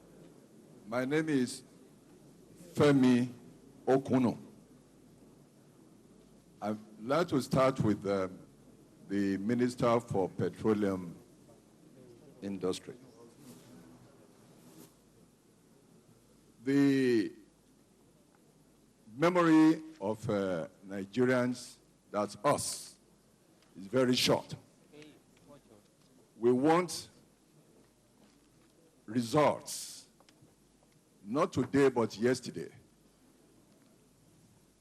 You're on the hot seat today, that's the government generally. One of the problems in the industry is subsidy and uniform price. The same price for petrol in Lagos and the same price for petrol in Sokoto or Maiduguri. That is at the root of the problem, which led to subsidy. It's something which you inherited. It's been on for over 30 years. It seems that Nigeria has in fact slept, and the governments, various governments, for over 30 years, doing practically nothing and achieving nothing except to steal public funds. That's what we are adept at. So subsidy will have to go on petroleum. I heard you very well. I read a statement you made some time ago that you will remove subsidy, but do it very fast. And make sure that uniform price does not apply. The private sector will not be able to sell petroleum at the same price throughout the country. That's one major problem you have. The second problem is about the ownership and management of the refineries. And I know that the minister I'm meeting for the first time. I've seen you several times. I wave to you, you don't reply on the TV. You have many colleagues who are now retired. I'll give you their names, not publicly, who have some ideas as to how to run. And they have run these refineries very well. I have 4 of them. I have a minister amongst them, whom you know very well. So private discussion, I'll give you the names. You need to borrow the ideas which are as old as maybe more than 30, almost 40 years. So that's for petroleum industry. Transportation. Again, I think I've seen him a few times. I've read about him. I read about him when he was locked. He was refused entrance to his governor's house in Port Harcourt. And I admire his guts. Are you assuring us that the new standard gauge of 5, I think it's 5.6, will apply to all the rail lines, including the existing rail lines in the country, and will do away with the 3-foot 6-inch gauge? And that will help also in transportation of petroleum products. Allah allowed me to build most of the roads in this country. But the roads are overworked. They have not been repaired for many years. And I know that today Fashola has tremendous work to do in rehabilitating those roads. But rail transportation can relieve tremendously the problem we have in the petroleum industry. And what about the Warri-Abuja rail line? Has it been abandoned? I would like you to look into that. As for my son, Babatunde, I'll just add two more to your burden. The coastal road from Lagos, that's Victoria Island, straight to Calabar to help in transportation of all these products we are talking about, apart from the rail line. I know of the rail line, we've read about the rail line. And I think we still need that whole project of the coastal road from Lagos via Warri, Port Harcourt, Uyo, straight to Calabar. There's another road from Badagry on the border with the Republic of Benin, straight to Sokoto, which is as old as about 40, 45 years old on paper. So I think you'll look into that as well. Trade and industry. Paper factories, auto factories, sugar, and all those things were in the 1970-74 development plan, and also 1975 to 80 plan. Please try and read those plans. Look for them in your ministry or from friends who are associated with your ministry. So all these industries also have been on paper for over 30 years or 40 years, which have not been revived. Very quickly, I come to health and housing. Federal government should be very, very careful about moving into areas which are strictly state functions. I know I've had privilege to talk to one or two of the ministers about this. You have to take the state government along with you in your housing scheme, and also about health matters. They are basically, under the Constitution, state functions. Federal government has no land except at Abuja. And you need, just as Abuja has no ocean except in Lagos, but you need land to build these houses. I know Tunde Fashola, as former governor of Lagos State, who defended the rights of federal Lagos State about Lagos state lands, will bear that in mind, and also the Minister for Health, who is not here. So health programs you have in your in the government policy, please tread very warily.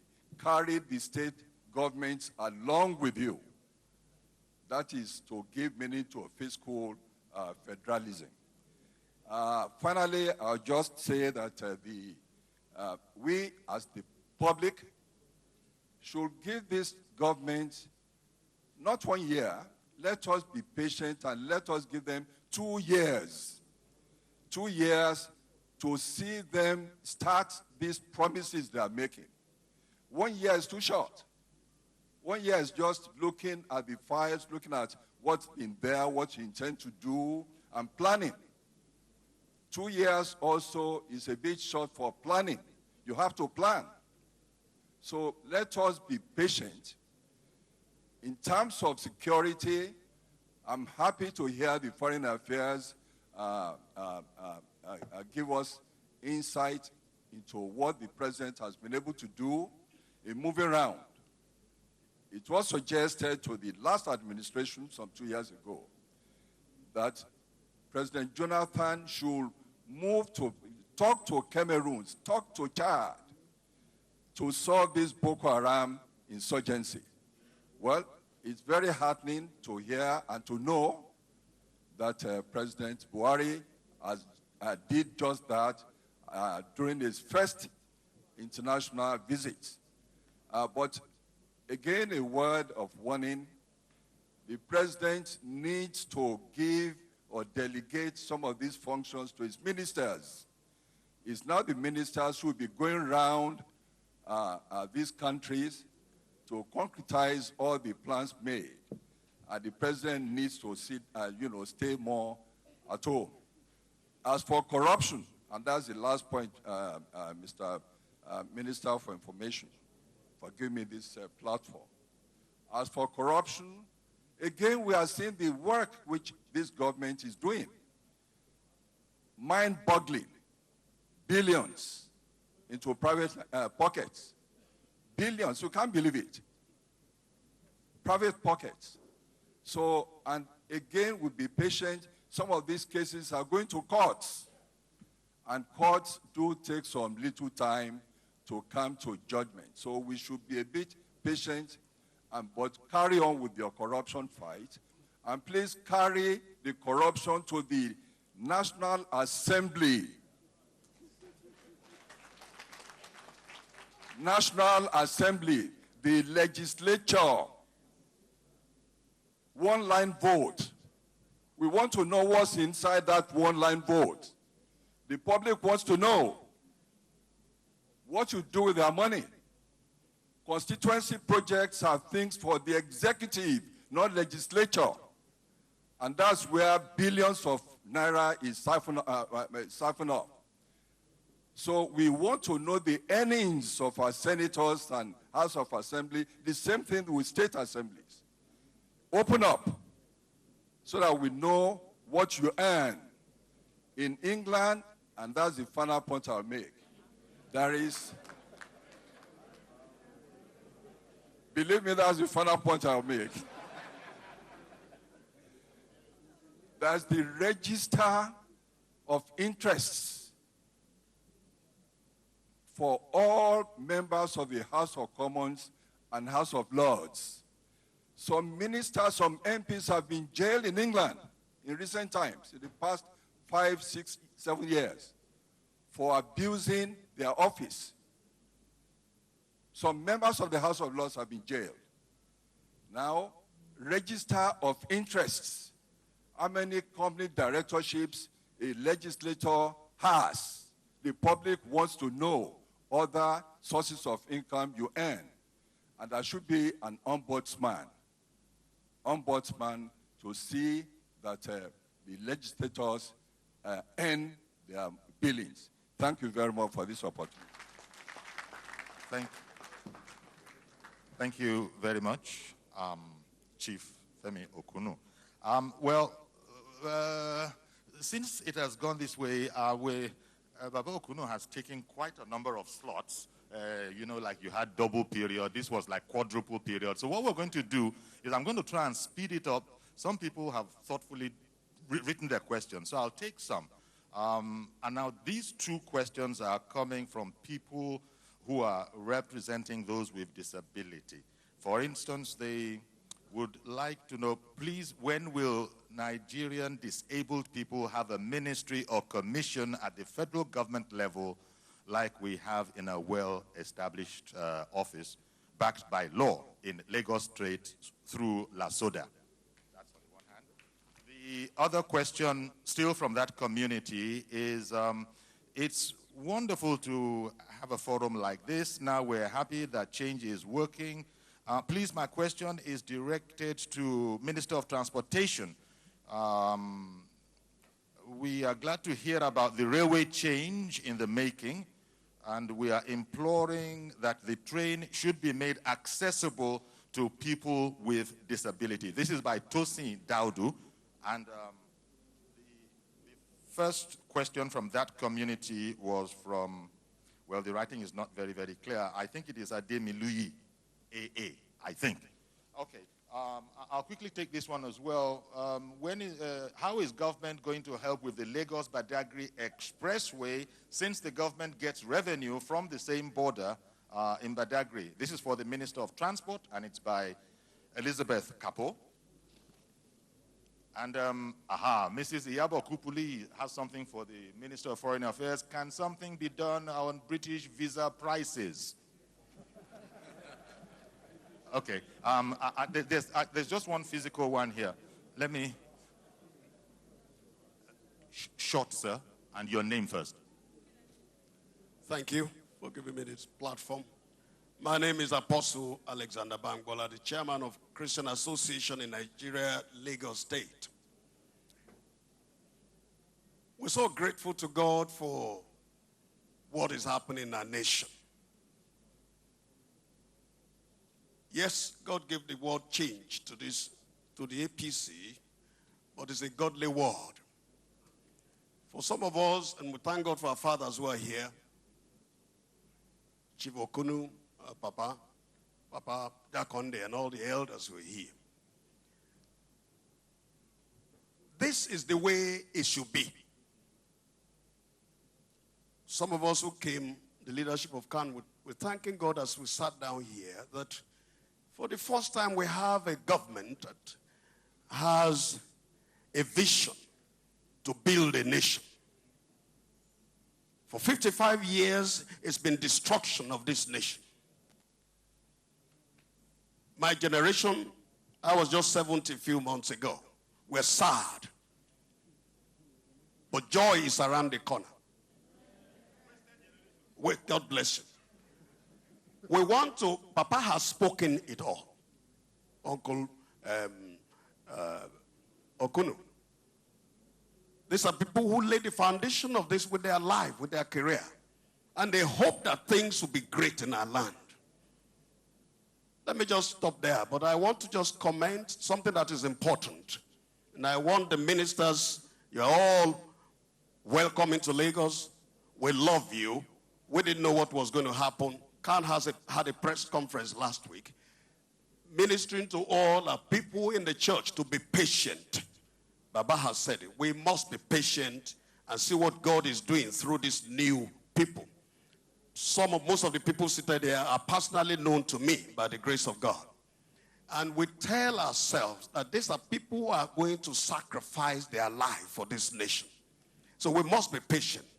But one thing I'd like to say and take this message on to the president. The fear of God is the beginning of wisdom.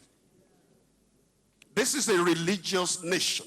And no matter how corrupt we are, how bad we are, we still love God. Christians love God. Muslims love God. Why are we where we are? We've not had God in the planning and execution and ruling of our nation for 55 years. I beg you and tell Mr. President that he must hold on to God and bring God into it. One of the things that we're observing from the viewpoint of Christianity, and we want him to get to follow it up. No matter what planning and execution, the great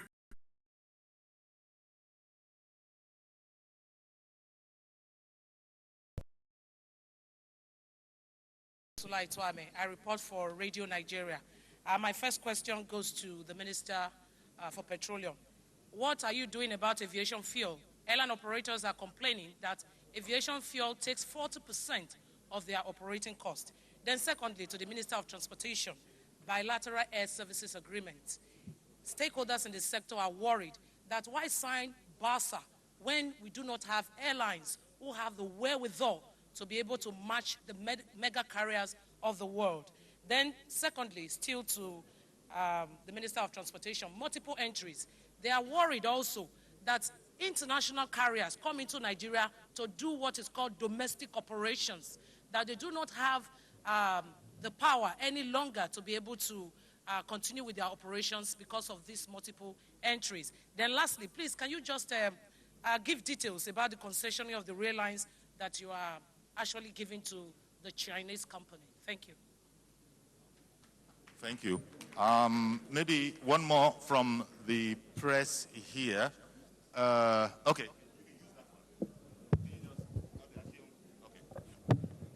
Your name, please. And then... My name is Sean Akimbale. I work with Channels Television. My very first question is in regards of the issue of diversification of the Nigerian economy. We know that oil for us no longer work, but we used to know that in Kaduna and some parts of the north, textile industries were the real thing. They were bringing a lot of money. Are we turning to the east? Thank you. Okay, thank you, Sheo. I have a number of other questions that will speed things up here. This is from Prince J.A. Agoro. The oil states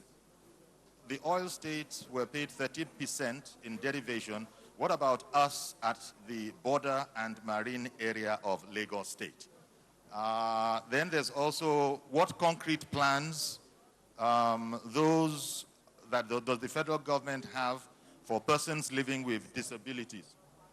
You know, for the persons living with disability. This is from, well, that community, we've already heard from them, but Batunde Safiu. I understand that Elijah Sinatu Ojikutu would also like to ask a question. There you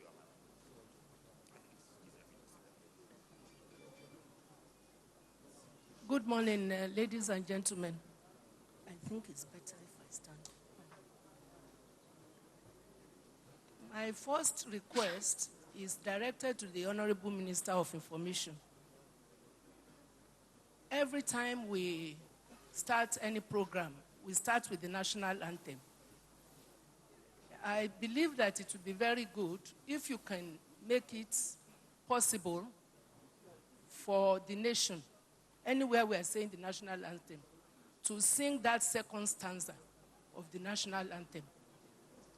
That second stanza represents everything that this country is looking forward to. It's a prayer, it's an aspiration, and we are looking for honesty and justice. That stanza encompasses it all. I've been trying to make this request since the period of President Obasanjo. I even sent in a letter.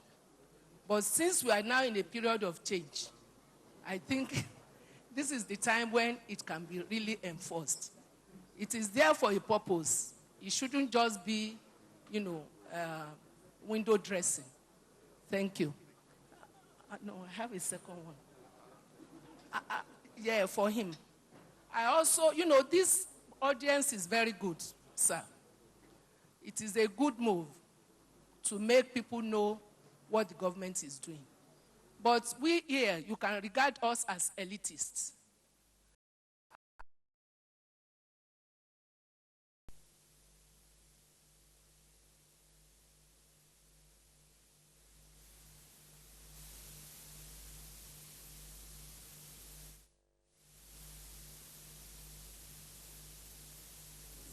Pretty much ready and made available. And the objective of that document, that short-term plan really, was to answer this question.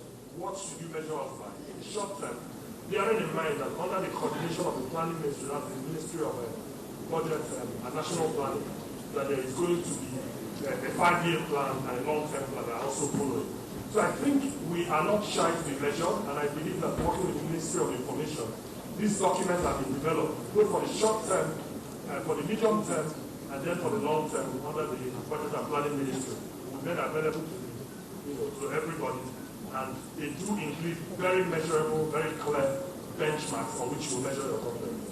So that's the answer to that question. Now, the second question was, what is the strategy of our relationship with China, particularly as it relates to quality assurance? One of the good things I would like to announce that came out of the China trip is that I think the person who asked the question specifically mentioned standards of position of Nigeria. And the acting CEO, Director General, was actually on the trip and took time to go and sit down with his counterpart in China. And they actually signed the memorandum of understanding. So this question is a very real one to say, how do we make sure substandard goods are not being sent to? Obviously, it will require implementation, but just as the sort of supervising minister, I've seen a copy of that agreement, and I know that it's something they've been discussing for a while. And again, I think you can fully expect that something is being done about that. But let me also say, it ties into the thing about policy and product. It's not only China that has done goods for Nigeria. I think in general, there's a responsibility that we have to take to secure our own borders and make sure that substandard goods are not getting there. I think the third question that relates to my ministry was actually, like the Minister of Power said, the advice we got from our elder, and I respect what he told me, and I certainly take his advice. I should go back and look at the earlier development plans for the 73, which covered things like paper, auto, sugar, and so on. And I will certainly be sure that, like, but to the extent that we haven't done that, that we'll add it to our plan. And what I can assure him that those plans actually form the basis on which we then develop what we're doing, which is why the emphasis now has to be on implementation. Because we are, like we all know, we have some very good plans on paper. And I'm sure Nigerians want us to move on to implementation from planning. The fourth question related to diversification of the economy, with a particular interest or using textiles as an example. Again, it's an excellent question because we used to employ hundreds of thousands of workers in textiles. Now they're down to tens of thousands at best. One, I can assure you that there are ongoing efforts working with the Bank of Industry, working with my ministry to revive the entire cotton, textile, and garment sector. In fact, as we speak, the Honorable Minister of State for Ministry of Industry, Trade and Investment is on a talk of a number of textile ministries today, tomorrow, and on Wednesday. As part of that effort, we're trying to make sure that all the pieces, in terms of financing, in terms of industrial policy, there is no question that to create the jobs we want to create, we have to go back to some of these light manufacturing industries, which build on agro-processing, of which cotton is key. So that is a question we identify with complete, and we're doing something about it. Then I come to the question that were asked by our students who are the future of this country. First question was, can Nigeria sustain the feat of being the Africa's #1 economy, and related to that, what programs that we are adopting? I would like to say that the whole idea of diversifying the economy and the whole idea of trying to create an enabling environment, all the policies we've said are geared towards making sure that we not only sustain our position in terms of Africa being Africa's #1 economy, but more importantly, that we're creating jobs. We don't just want statistics. Our focus is on creating jobs. Our focus is on increasing government revenue so we can deliver services and in a very measurable way. And as our students come out of school, it's important that they find work to do. And so I think as we do that, there's no question that we're not only the African #1 economy, but frankly we're competing in the world in general. Right now, Africa has only 2% of the world's economy. So we need to grow our share of the global economy. 2% of our population, which is like 10%, is nothing. And then the other question that came from one of our students was on why do we sponsor only science students? And I want to emphasize and understand that we don't sponsor only science students. I think there's been an emphasis on science because there's been a perception that science suffered disproportionately in the last 10 or 20 years. But I think it would be naive not to continue to support education at the broader, at the universal level. In fact, look at some of the more developed countries. They encourage what they call good thinking. And I think a lot of that good thinking comes out of the arts. Just the way you process the information, before you even get into the specifics of science. And that's why we have so many lawyers in our cabinet. So you can be sure that arts is well represented. And the final question I'll take on in the interest of time is on China and the swaps. I think the question is a good one. Let me just say that the relationship with China, like we said earlier, is one that has started before this administration. What we are doing is to implement a lot of the ideas that have been talked about and that has not received full attention or implementation up till now. And the currency swaps fit into that. Basically, I think the point I'll make without getting technical, that when people talk about swaps, it's some kind of financing, credit lines that involve currencies. It's as simple as that, say currency swaps. And our central bank, working with the Chinese central bank, is working out arrangements to make sure that the two currencies can shake hands with each other, talk to each other, without going through other currencies like the US dollar. That's really all it's about. I think we can get into the specifics later when the central bank will explain to us in detail what we have signed up for and the benefits that will follow from that. Thank you very much. Thank you very much, Honorable Minister. Can I just move to the Minister of Foreign Affairs? You don't seem to have too many questions.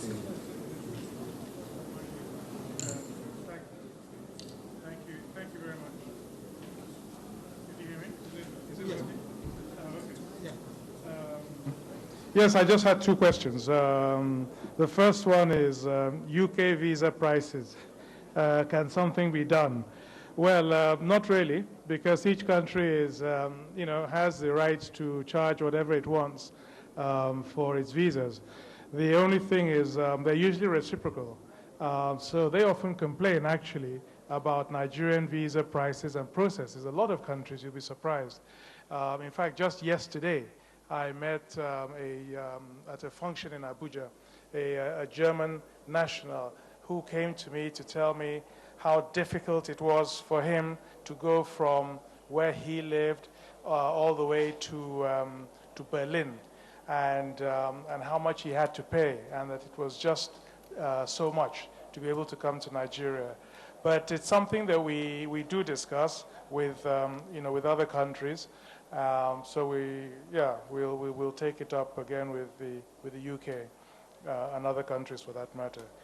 The second question was whether we're turning west from our turning east, sorry, from our traditional Western partners.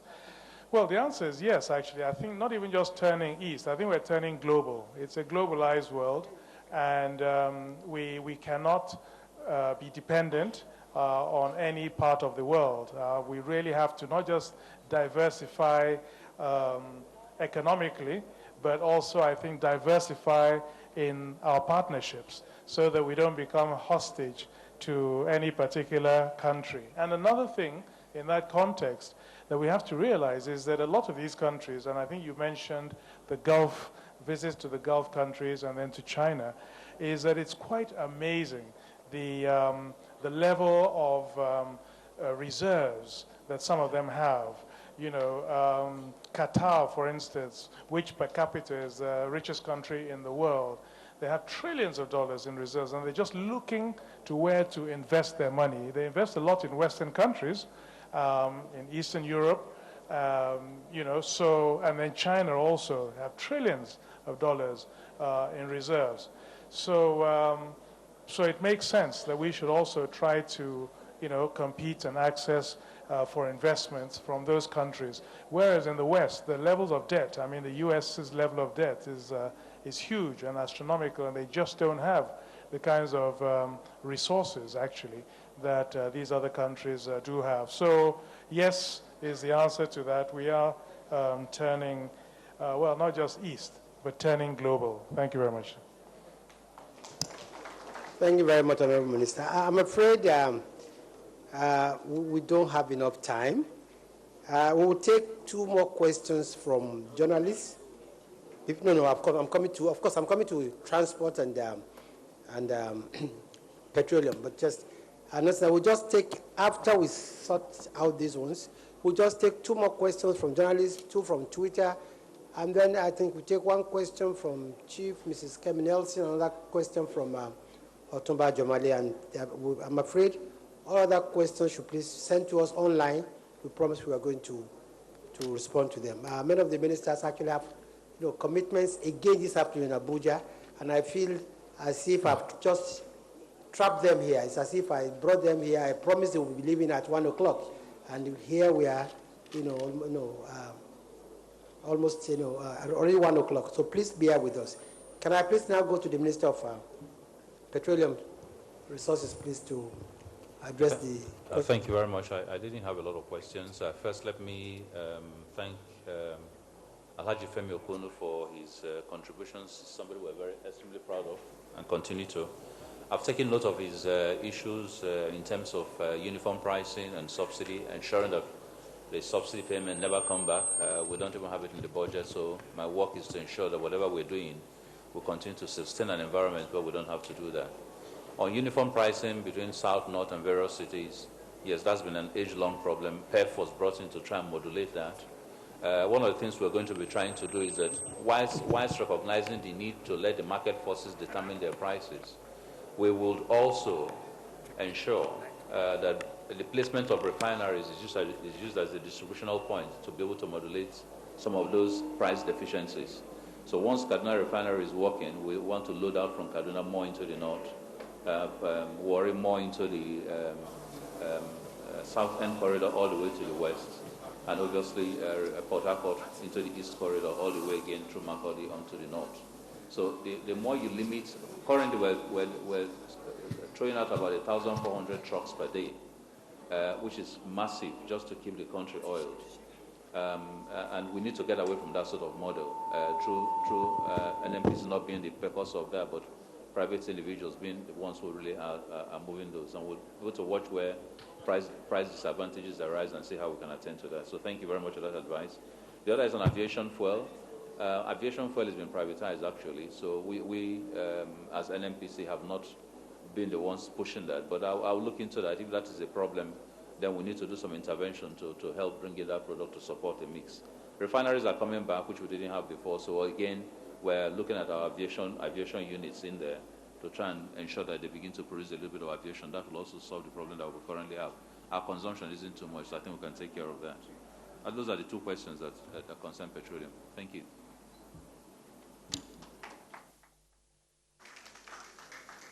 Thank you very much.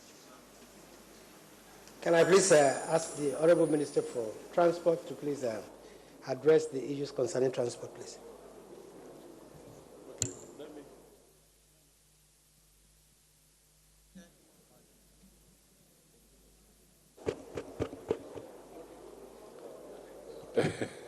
Let me thank the Minister for information and all of you for the questions raised.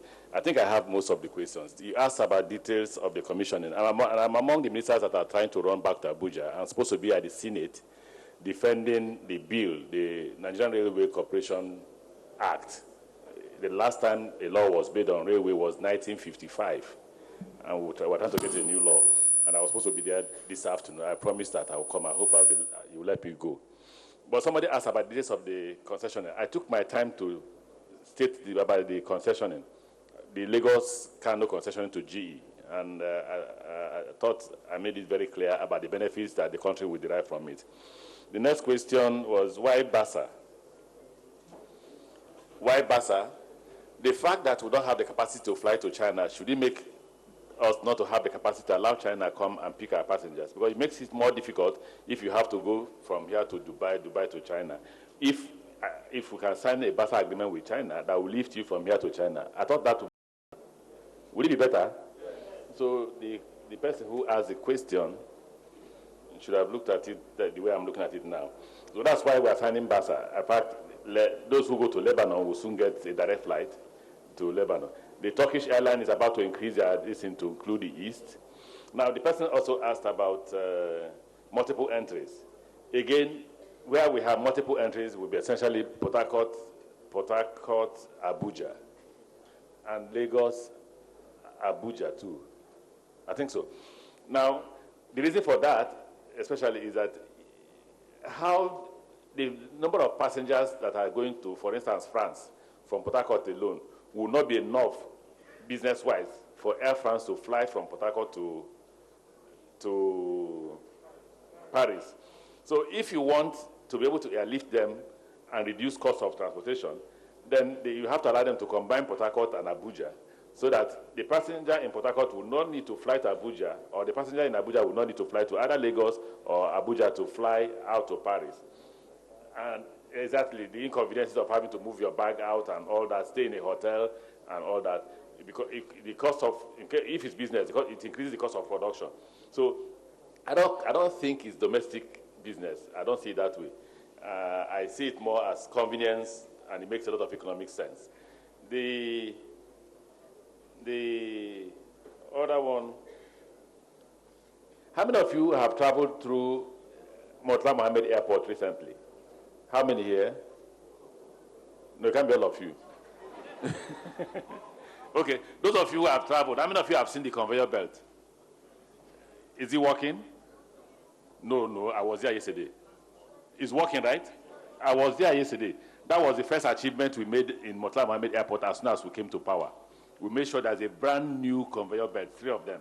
So I think the person who asked the question needs to go back again and check that the conveyor belts are new and they are working. So I was not only present, and therefore they could not have deceived me in my ministry. Those who ask about accessibility for the disability, be rest assured that you will certainly be primary to us in making decisions about who boards the train and how you board the train. The stations will be friendly to our brothers who are in the disability world. Then the next question is, and that's the final one, is will all the rail lines be standard gauge? The answer is no. The narrow gauge will still be on, but there'll be standard gauge between Lagos and Kano and between Lagos and Calabar. And what we are doing is to revive the narrow gauge. If we don't have the money to do a standard gauge from Port Harcourt to Maiduguri, we will not leave our brothers out. We will not leave the people who are in the northeast and the southeast out. So we are reviving the northeast belt, passing through the southeast. And then we're also reviving the Lagos-Kano narrow gauge. And this essentially will convey goods, cargoes. We are currently talking with Ministry of Petroleum Resources to enable us convey fuel, because somebody asked that question, to enable us convey fuel from Lagos to other parts of the country. And whenever we conclude that agreement, I think this year we will start conveying liquid cargoes from rail. Thank you and God bless you.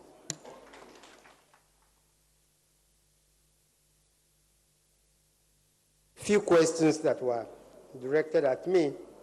I think the first has to do with the advice from the former Deputy Governor, Elijah Ojikutu, asking us to ensure that we make the second stanza of our national anthem compulsory when we are reciting the national anthem. I will definitely take this to the highest authority, but as the ministry supervising the National Orientation Agency, we can start making it work at our own level. I think Mr. Ojikutu also alluded to the fact that probably this is a very elitist gathering.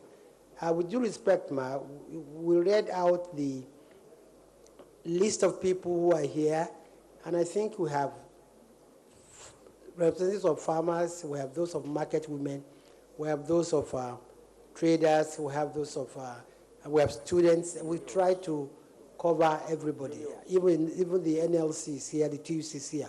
But like I said at the beginning, we will try again to be more representative in future. There's the issue of what is happening with the law the law dealing with people living with disability. I will take this on when I get back to Abuja.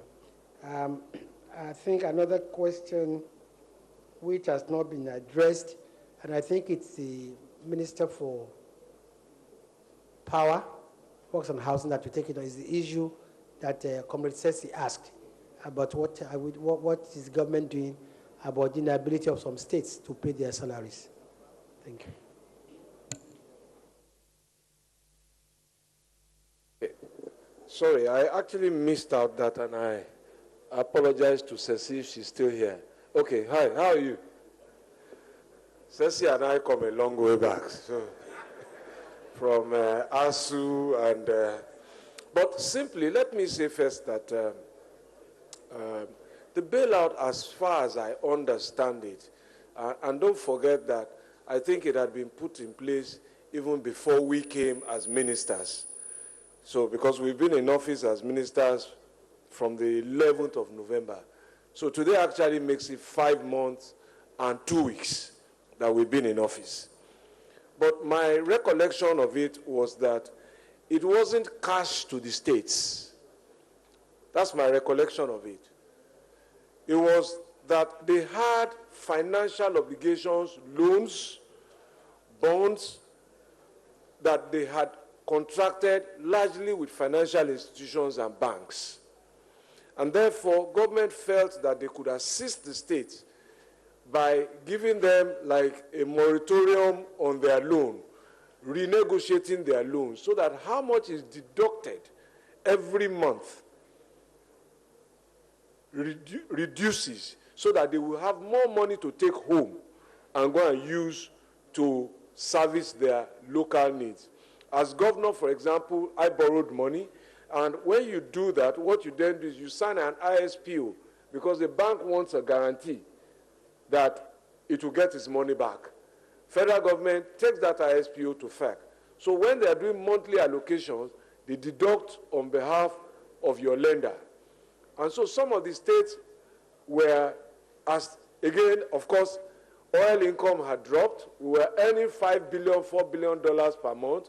We are now earning about $1 billion from oil per month in terms of foreign exchange. So all of the monies that used to support the monthly excess crude and all of that had really thinned out. So the bailout was to enable each state get a lifeline, reduce its obligations to pay loans in the hope that they would divert those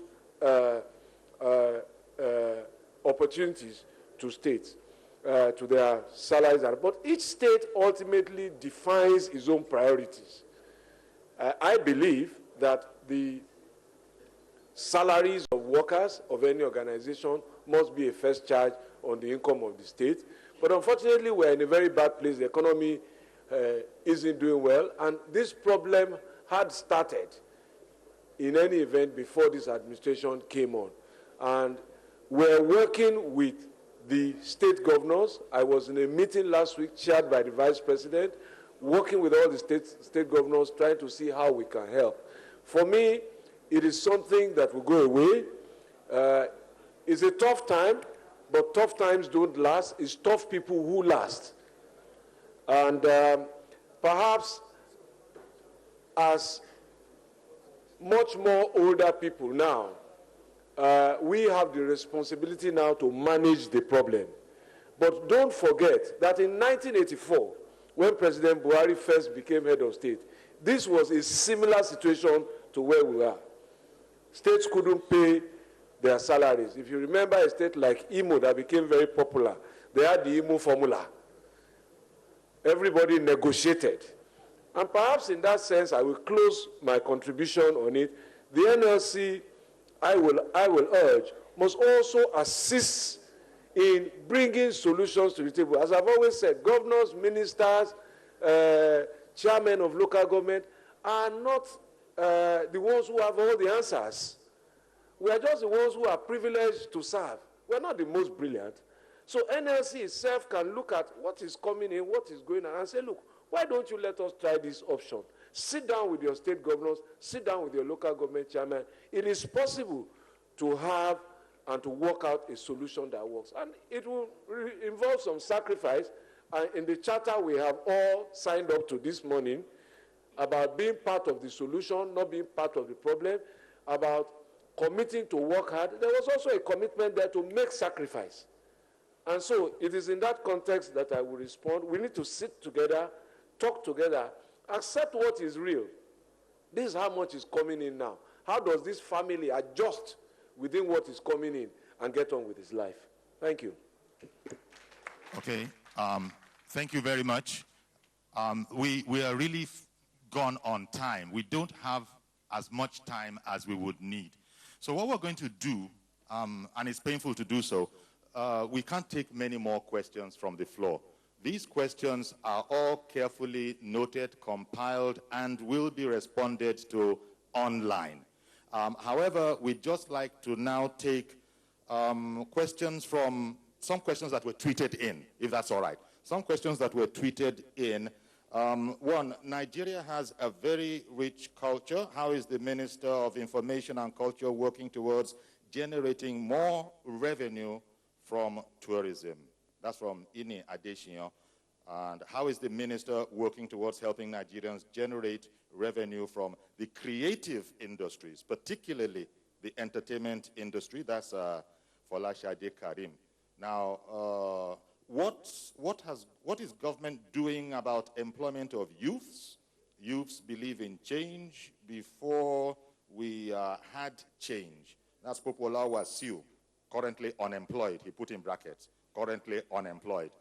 And when are we going to have the prepaid meter? I think that is straight to Mr. Fashola. Now, those are for the tweeted questions. I'd also like to, we still have to take something from the journalists. So we're going to take two from the journalists. One from journalists now. Oh dear. Okay. I believe an esteemed women leader, Kemi Nelson, your question, please. Can you use that microphone? You promise it will be a short question. Okay. On a suggestion, I think this is directed to the Honorable Minister. For Trade and Investment.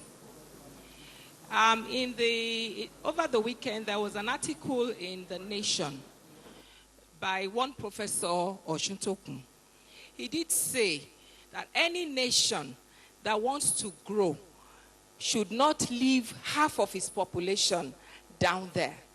That is what is happening to the women.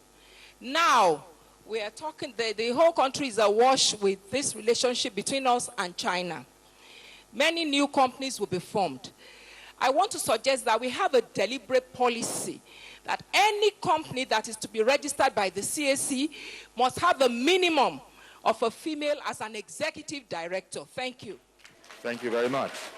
Thank you very much.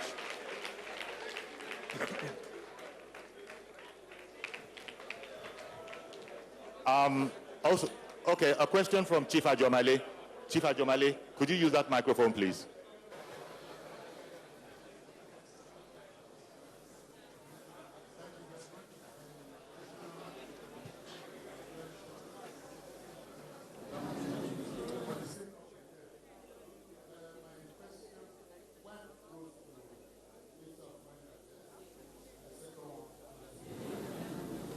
Mr. Minister, sir, I'm aware that you work in the World Intellectual Property Organization. Right? Nigeria continues to buy technology from all over the world. And I'm aware also that in WIPO, the technology, some of them are in public domain. And Nigeria continues to buy such technology. As a minister, what are you going to do about that? Advice to the Minister of Science and Technology. That's fine. Second one, so Minister of Transport. I'm aware that the tickets to anywhere outside Nigeria now has gone high sky. We cannot even be afforded by any reasonable Nigerians, except you steal some money. Secondly, this area, especially those who are coming from Britain, are now asking for dollars in paying for your ticket. We are not in America. We're in Nigeria. And demanding for dollars, I think, is illegal. What are you doing about it? Thank you very much. Thank you very much, sir. From the press, that lady, do you have a microphone? Yeah, is there one close to you? Okay, here's the microphone. Okay. Good afternoon. My question is for the Honorable Minister of Transport. Presently, some government agencies were sent out of the ports because they slowed down the port clearing process. Standard organization was among.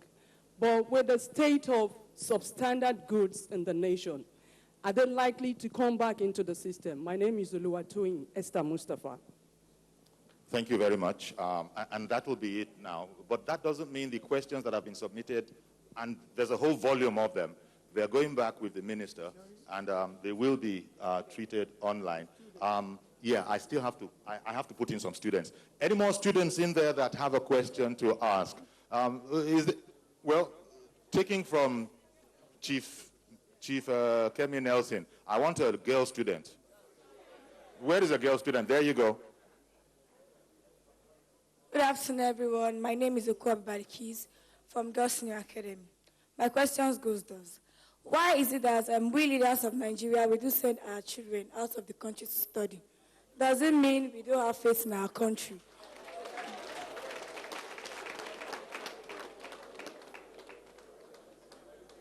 And it is a question that baffles me a lot. And I've been googling this question, asking people, and I've not seen the answer to this question. So I feel it's an opportunity to ask directly. Thank you. Thank you. Okay, your name, young lady. Good morning, everybody. My name is Abiade Sherifat. Good afternoon, everybody. My name is Abiade Sherifat, a student of Ekwakete Senior Grammar School. My question is, what about our Chippewa girls? We don't know where they are. I want to ask about them. Are they living well? Do you know anything about them? Are they still coming back to us? Also, my question, there is an idea that says, "Ikuton poju ba eni, owelon pafuni." Ikuton poju ba eni, owelon pafuni. So, are we free? Are we students free? Are we 100% safe from the terrorists? Thank you. Okay, that young lady was rattling off a proverb in the presence of so many elders. I don't know how she did that, but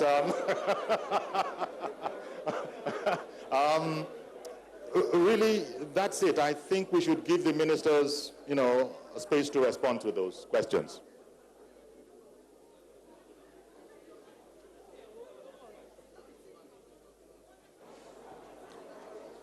So I have two questions to answer. The first one was on employment of youths and what can be done.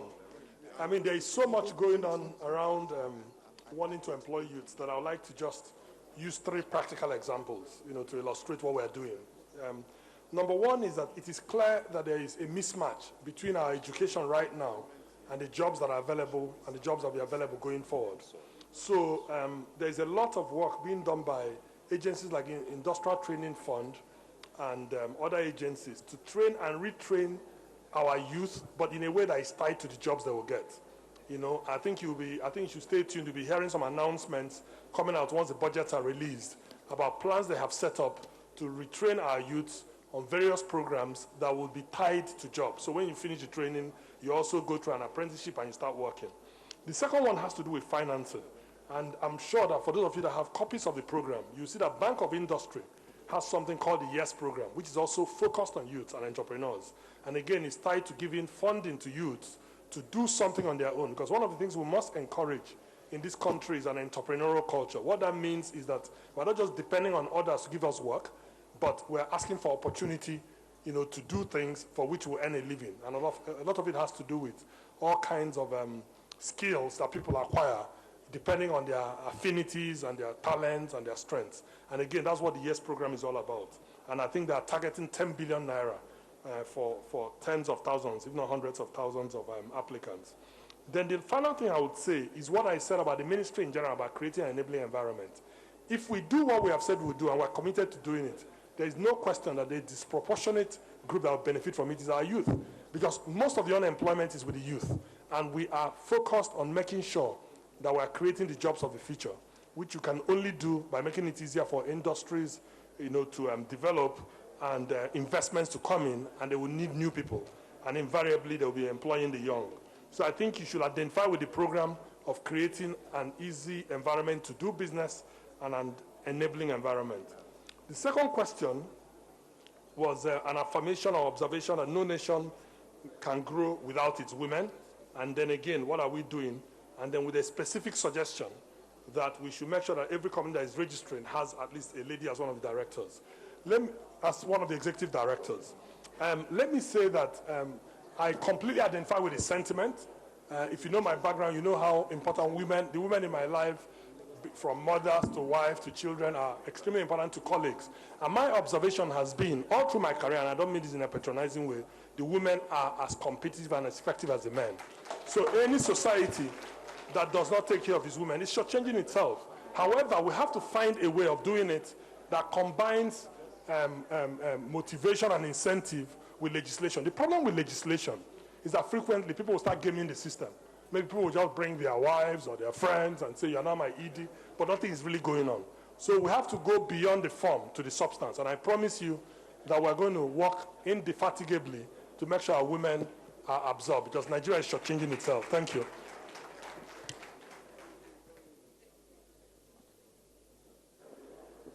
Okay, I've picked up maybe 2.5 questions. One, my colleague in Trade and Commerce has responded to, but the Minister of Information thought I should weigh in on Popola Yusuf, who designated himself as currently unemployed.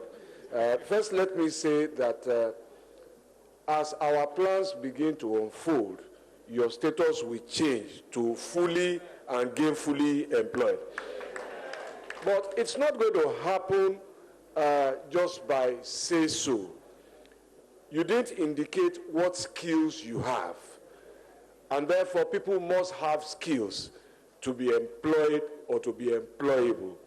Now, but I know that within the housing sector, within the road construction sector, within the power sector, within the rail sector, within the agri sector, and of course solid minerals, there's enormous scope for job creation, entrepreneurship, and employment. Just last night, I was asking in a discussion, where did our goldsmiths go? As a child, I remember that there were goldsmiths on almost every street in Lagos. We still have the gold. Why did we lose the trade? Why are we now processing, going to buy gold in Dubai and clean our gold in Dubai? So the program of solid minerals will inevitably result in a renaissance in that sector. And we must begin to position and learn and acquire skills that enables us to play. The other matter was prepaid meters. Let me say that I've said here before that we've had an electricity agency for about 66 years. In those 66 years, all of us were not metered. But we need to be metered. There is no other way. What are we doing? We are committing the DISCOs to a metering program.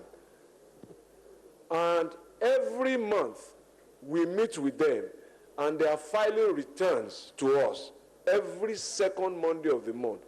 We meet inevitably. If I'm not there, and I missed the first meeting this month, because I was in China with Mr. President, but the PAMSEC was there, they must file a return of the number of meters they have supplied based on their commitment. We are holding them to those thresholds. And then we go back to go and check so that nobody can game the system. If we see that Mr. X, you fill and return to us, we'll go and check. And we are checking. The other thing that will increase the supply of meters is also what we have put in the tariff order. People tell me that they were not aware it was there. I will say it now in public. What we did in the new tariff was to say that, look, DISCOs, go and meter your people, put the new tariff, but if I dispute my bill and I say that, look, this bill is too high, and I don't have a meter, because those who have a meter is simple, it is what you consume, and I don't have a meter, that consumer is entitled by that new tariff to say, I dispute, but I am acting in good faith, I'm going to pay my last undisputed bill, that one I knew I used. For you to collect this new difference, come and prove that I used it. It is impossible for the DISCO to prove that without measuring the energy you consume. It is impossible for them to measure the energy without giving you a meter. So we have provided protection for consumers along these lines. But I think the sense is that this is a journey. If we had all of the meters in place today, assuming we had all of the meters today, and our metering gap is in the region of about 3 million, we couldn't install all today because it has to be done one by one. Meters are mechanical, electromechanical devices. They need to be properly installed so that they don't become hazardous. But trust me, there's a program to ensure that we cover the metering gap. It is also in the interest of the DISCO because they must collect their money. And that's how they reduce their losses. Finally, about education abroad. Let me say, first of all, that all my own education was in Nigeria, from primary school through university, made in Nigeria. And that says two things, that if, and I don't think my education was poor, so if we have produced that kind of education, I think first, the point to make is that we can do it again, because we did it yesterday. So it's inspiring. The second thing is that education is a right for parents to choose for their children.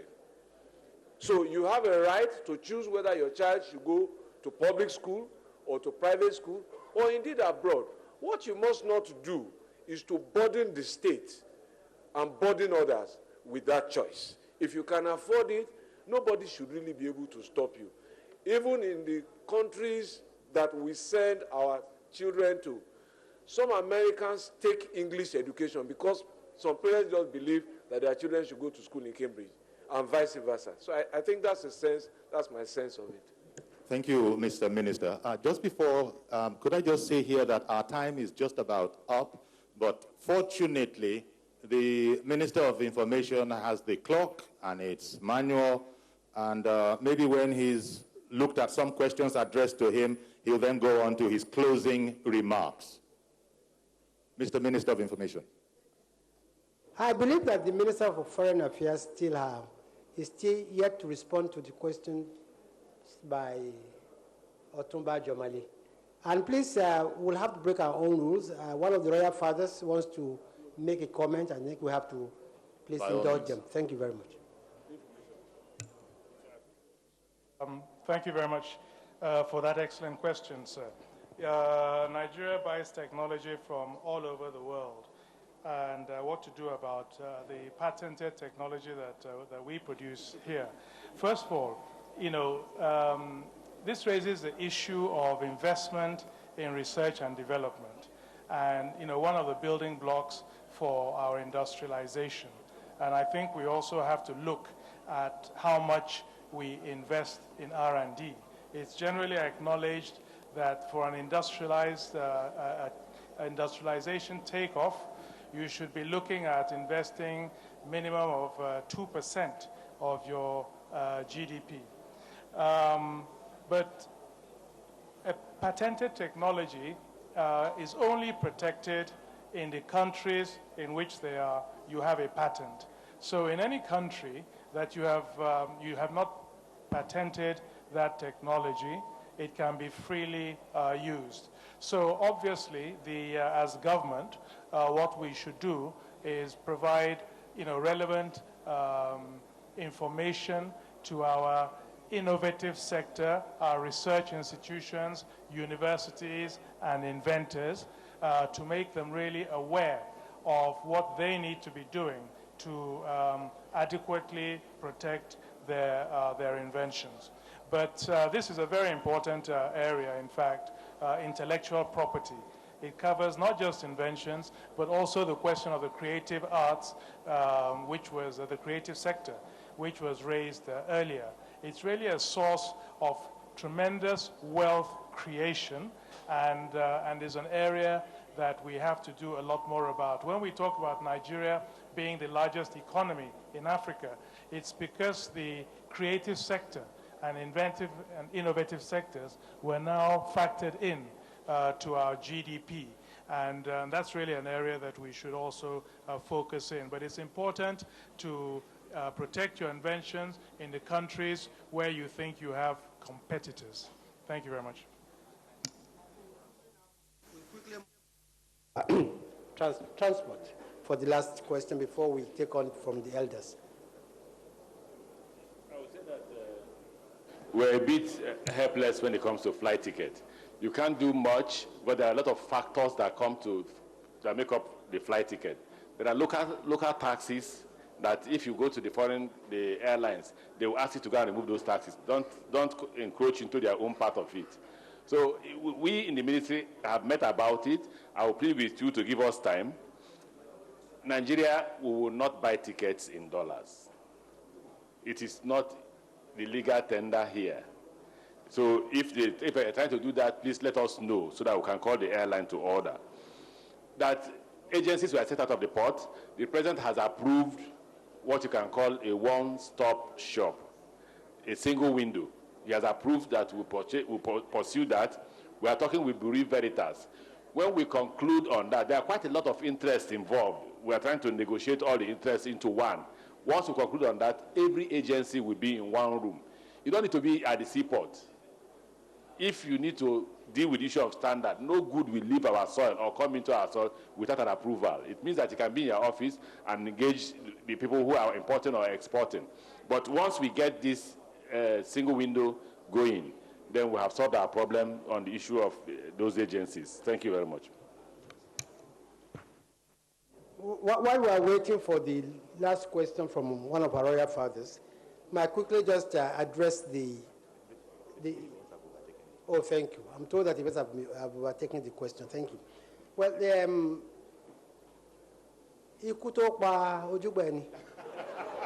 are you? Yes. Well, I want to assure her that this country is very safe. I want to assure her that our security forces are working day and night to ensure that she's able to sleep soundly at night and that she's able to move about freely and have a normal life. And I think the fact that many of our states, and I'm very proud of Lagos State, has invested heavily in security through the trust fund, I think is ample evidence that we would definitely take care of not just the young ones, but everybody. Yes, there will be security challenges everywhere, but I can assure you that our security people are also dedicated, and they will ensure that you all live, a very sound, life. The issue about these cheaper girls, I must say, yes, very unfortunate. By the time we came in, the trail had gone cold, but I'm assuring her that the government is daily working on how we are going to eventually secure the release of these girls. There are many things that are being done which cannot be made public, but I can assure you that we do not believe that the war on Boko Haram will be closed until these girls are released. Now, the question on the creative industry. Yes, definitely one of the ways we intend to diversify the economy is using the creative industry. What the ministry has done, one is that it has mapped out all creative industries and festivals available in every state of the Federation. We have entered into an MOU with the British Council and the Elumelu Foundation, and they have promised that they are going to give us capacity training. Now, what we've realized about creative industry is that it's the only industry that is pro-poor, pro-rural, and is pro-underprivileged. In the sense that if you go anywhere in Nigeria today, you can pick out a particular creative industry, either basket making, goldsmith, like he said, which was everywhere in Nigeria. It could also be pottery, it could be, tannery. But many of these, industries are dying because it's not about creative industries that is driven by talent. And because people have moved from the villages to the towns, yes, many of these industries are now dead. So the first thing we are going to do is to revive the industry by providing capacity.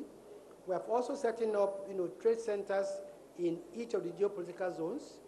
We are also working on creating markets and also training festival managers. This is what we believe that the large proportion of Nigerians who are largely uneducated, who live in rural areas, will be gainfully employed. And the beauty of this is that it also stops, rural urban migration, because these industries are in place, they are in situ, they don't need to move anywhere. In the area of tourism, I just came back from Ivory Coast where there was a meeting of all African ministers for tourism. And the biggest takeaway we took there was that it's the first time Nigeria is reconnecting with this global organization, and they promised that they are going to work with us the next 2 years to ensure that tourism takes its part of place in Nigeria. Now, one thing we've realized about tourism is that tourism is local. And until we involve the local people in the economy of our tourism, we will not be able to progress very far. So we have programs to train our local people as raconteurs, train them as guides, and also develop ancillary industries such as hospitality industries around the area. But I can assure you that it's one area that the government is working very hard to make sure that that promise of diversified economy will come. However, the thing about tourism is that it needs the support of many other ministries, starting from security to power to infrastructure, and especially foreign affairs, because tourism starts with the ease with which you can get a visa to enter Nigeria. Tourism depends on the kind of treatment you get at the airport. Tourism depends on the kind of services you get in our hotels. And I'm happy that I've been speaking with my colleagues, both the Minister of Foreign Affairs, Interior, and we are trying to bring a bill which will make it possible for all African countries to come to Nigeria and take their visa on arrival. But this, of course, we need the support of all the other ministries. So this is what we are doing in the area of tourism. Thank you very much.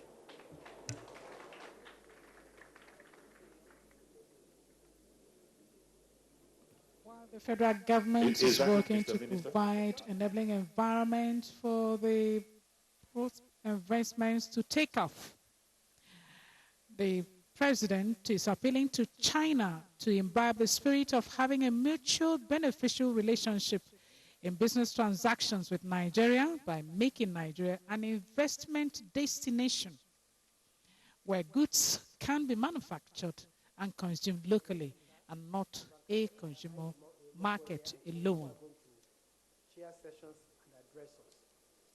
So this shows that we take... The Central Bank of Nigeria also plans to diversify its foreign exchange reserves away from the dollar by switching a stockpile into yuan. It has converted up to 10%, a tenth of its reserves into yuan 5 years ago. Yes. This is to the Honorable Minister for lower the pressure on Naira. Power, Works and Housing said I should just say thank you, and I should leave. Oh, yes, thank you. While I'm making my closing remark, I want to please appreciate some notes I got. I got a note from the president of the Farmers Association here. He has sent some very useful comments and suggestions, which I'm going to pass to the Minister of Agriculture. Questions have been asked as to who is going to pay for the 500,000 teachers, unemployed graduates. The federal government is going to pay for them. Somebody also suggested that in employing those teachers, we should liaise with the states and local governments. We are doing precisely that. Permit me now to please thank very profusely everybody that has come here today. We've had a most useful interaction. I cannot begin to mention names. I thank in particular, especially the Lagos State government for their generosity. They provided this venue. They gave us all the support. I want to thank our major sponsor, the Bank of Industry. I want to thank the countless people that worked for several days, who spent sleepless days and nights trying to give us the ambience through which we're able to hold this meeting. I thank the elder statesmen who have been here, especially the former governor of Lagos State, Papa Jack Kande. I thank the elders such as Alhaji Femi Okuno and his wife, former IG. I thank representatives of every society organizations here. I thank the ES who have been of service support here. I thank my political leaders and my colleagues. I think this is a most successful, town hall, even if I say so, because the questions that we've received have been extremely, very patriotic questions. What we are able to establish here is that the people of Nigeria still have faith and confidence in this government. We will continue to communicate with you. We will continue to connect with you. This is only going to be the first of many town hall meetings we are going to have in Lagos. And finally, permit me to thank my colleagues, the ministers who have honored me by being here and who have been able to very assiduously discharge their responsibilities. Of course, I must thank my ministry, the main ministry and the National Orientation Agency, who actually work very hard to mobilize and ensure that every member of society is here today. As we leave here,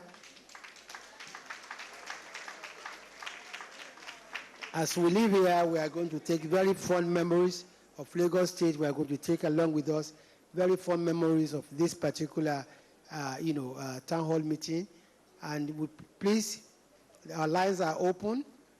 Those questions we have been unable to address, please send them to us online and we're going to respond to them. Once again, I thank you very much. The national anthem, please.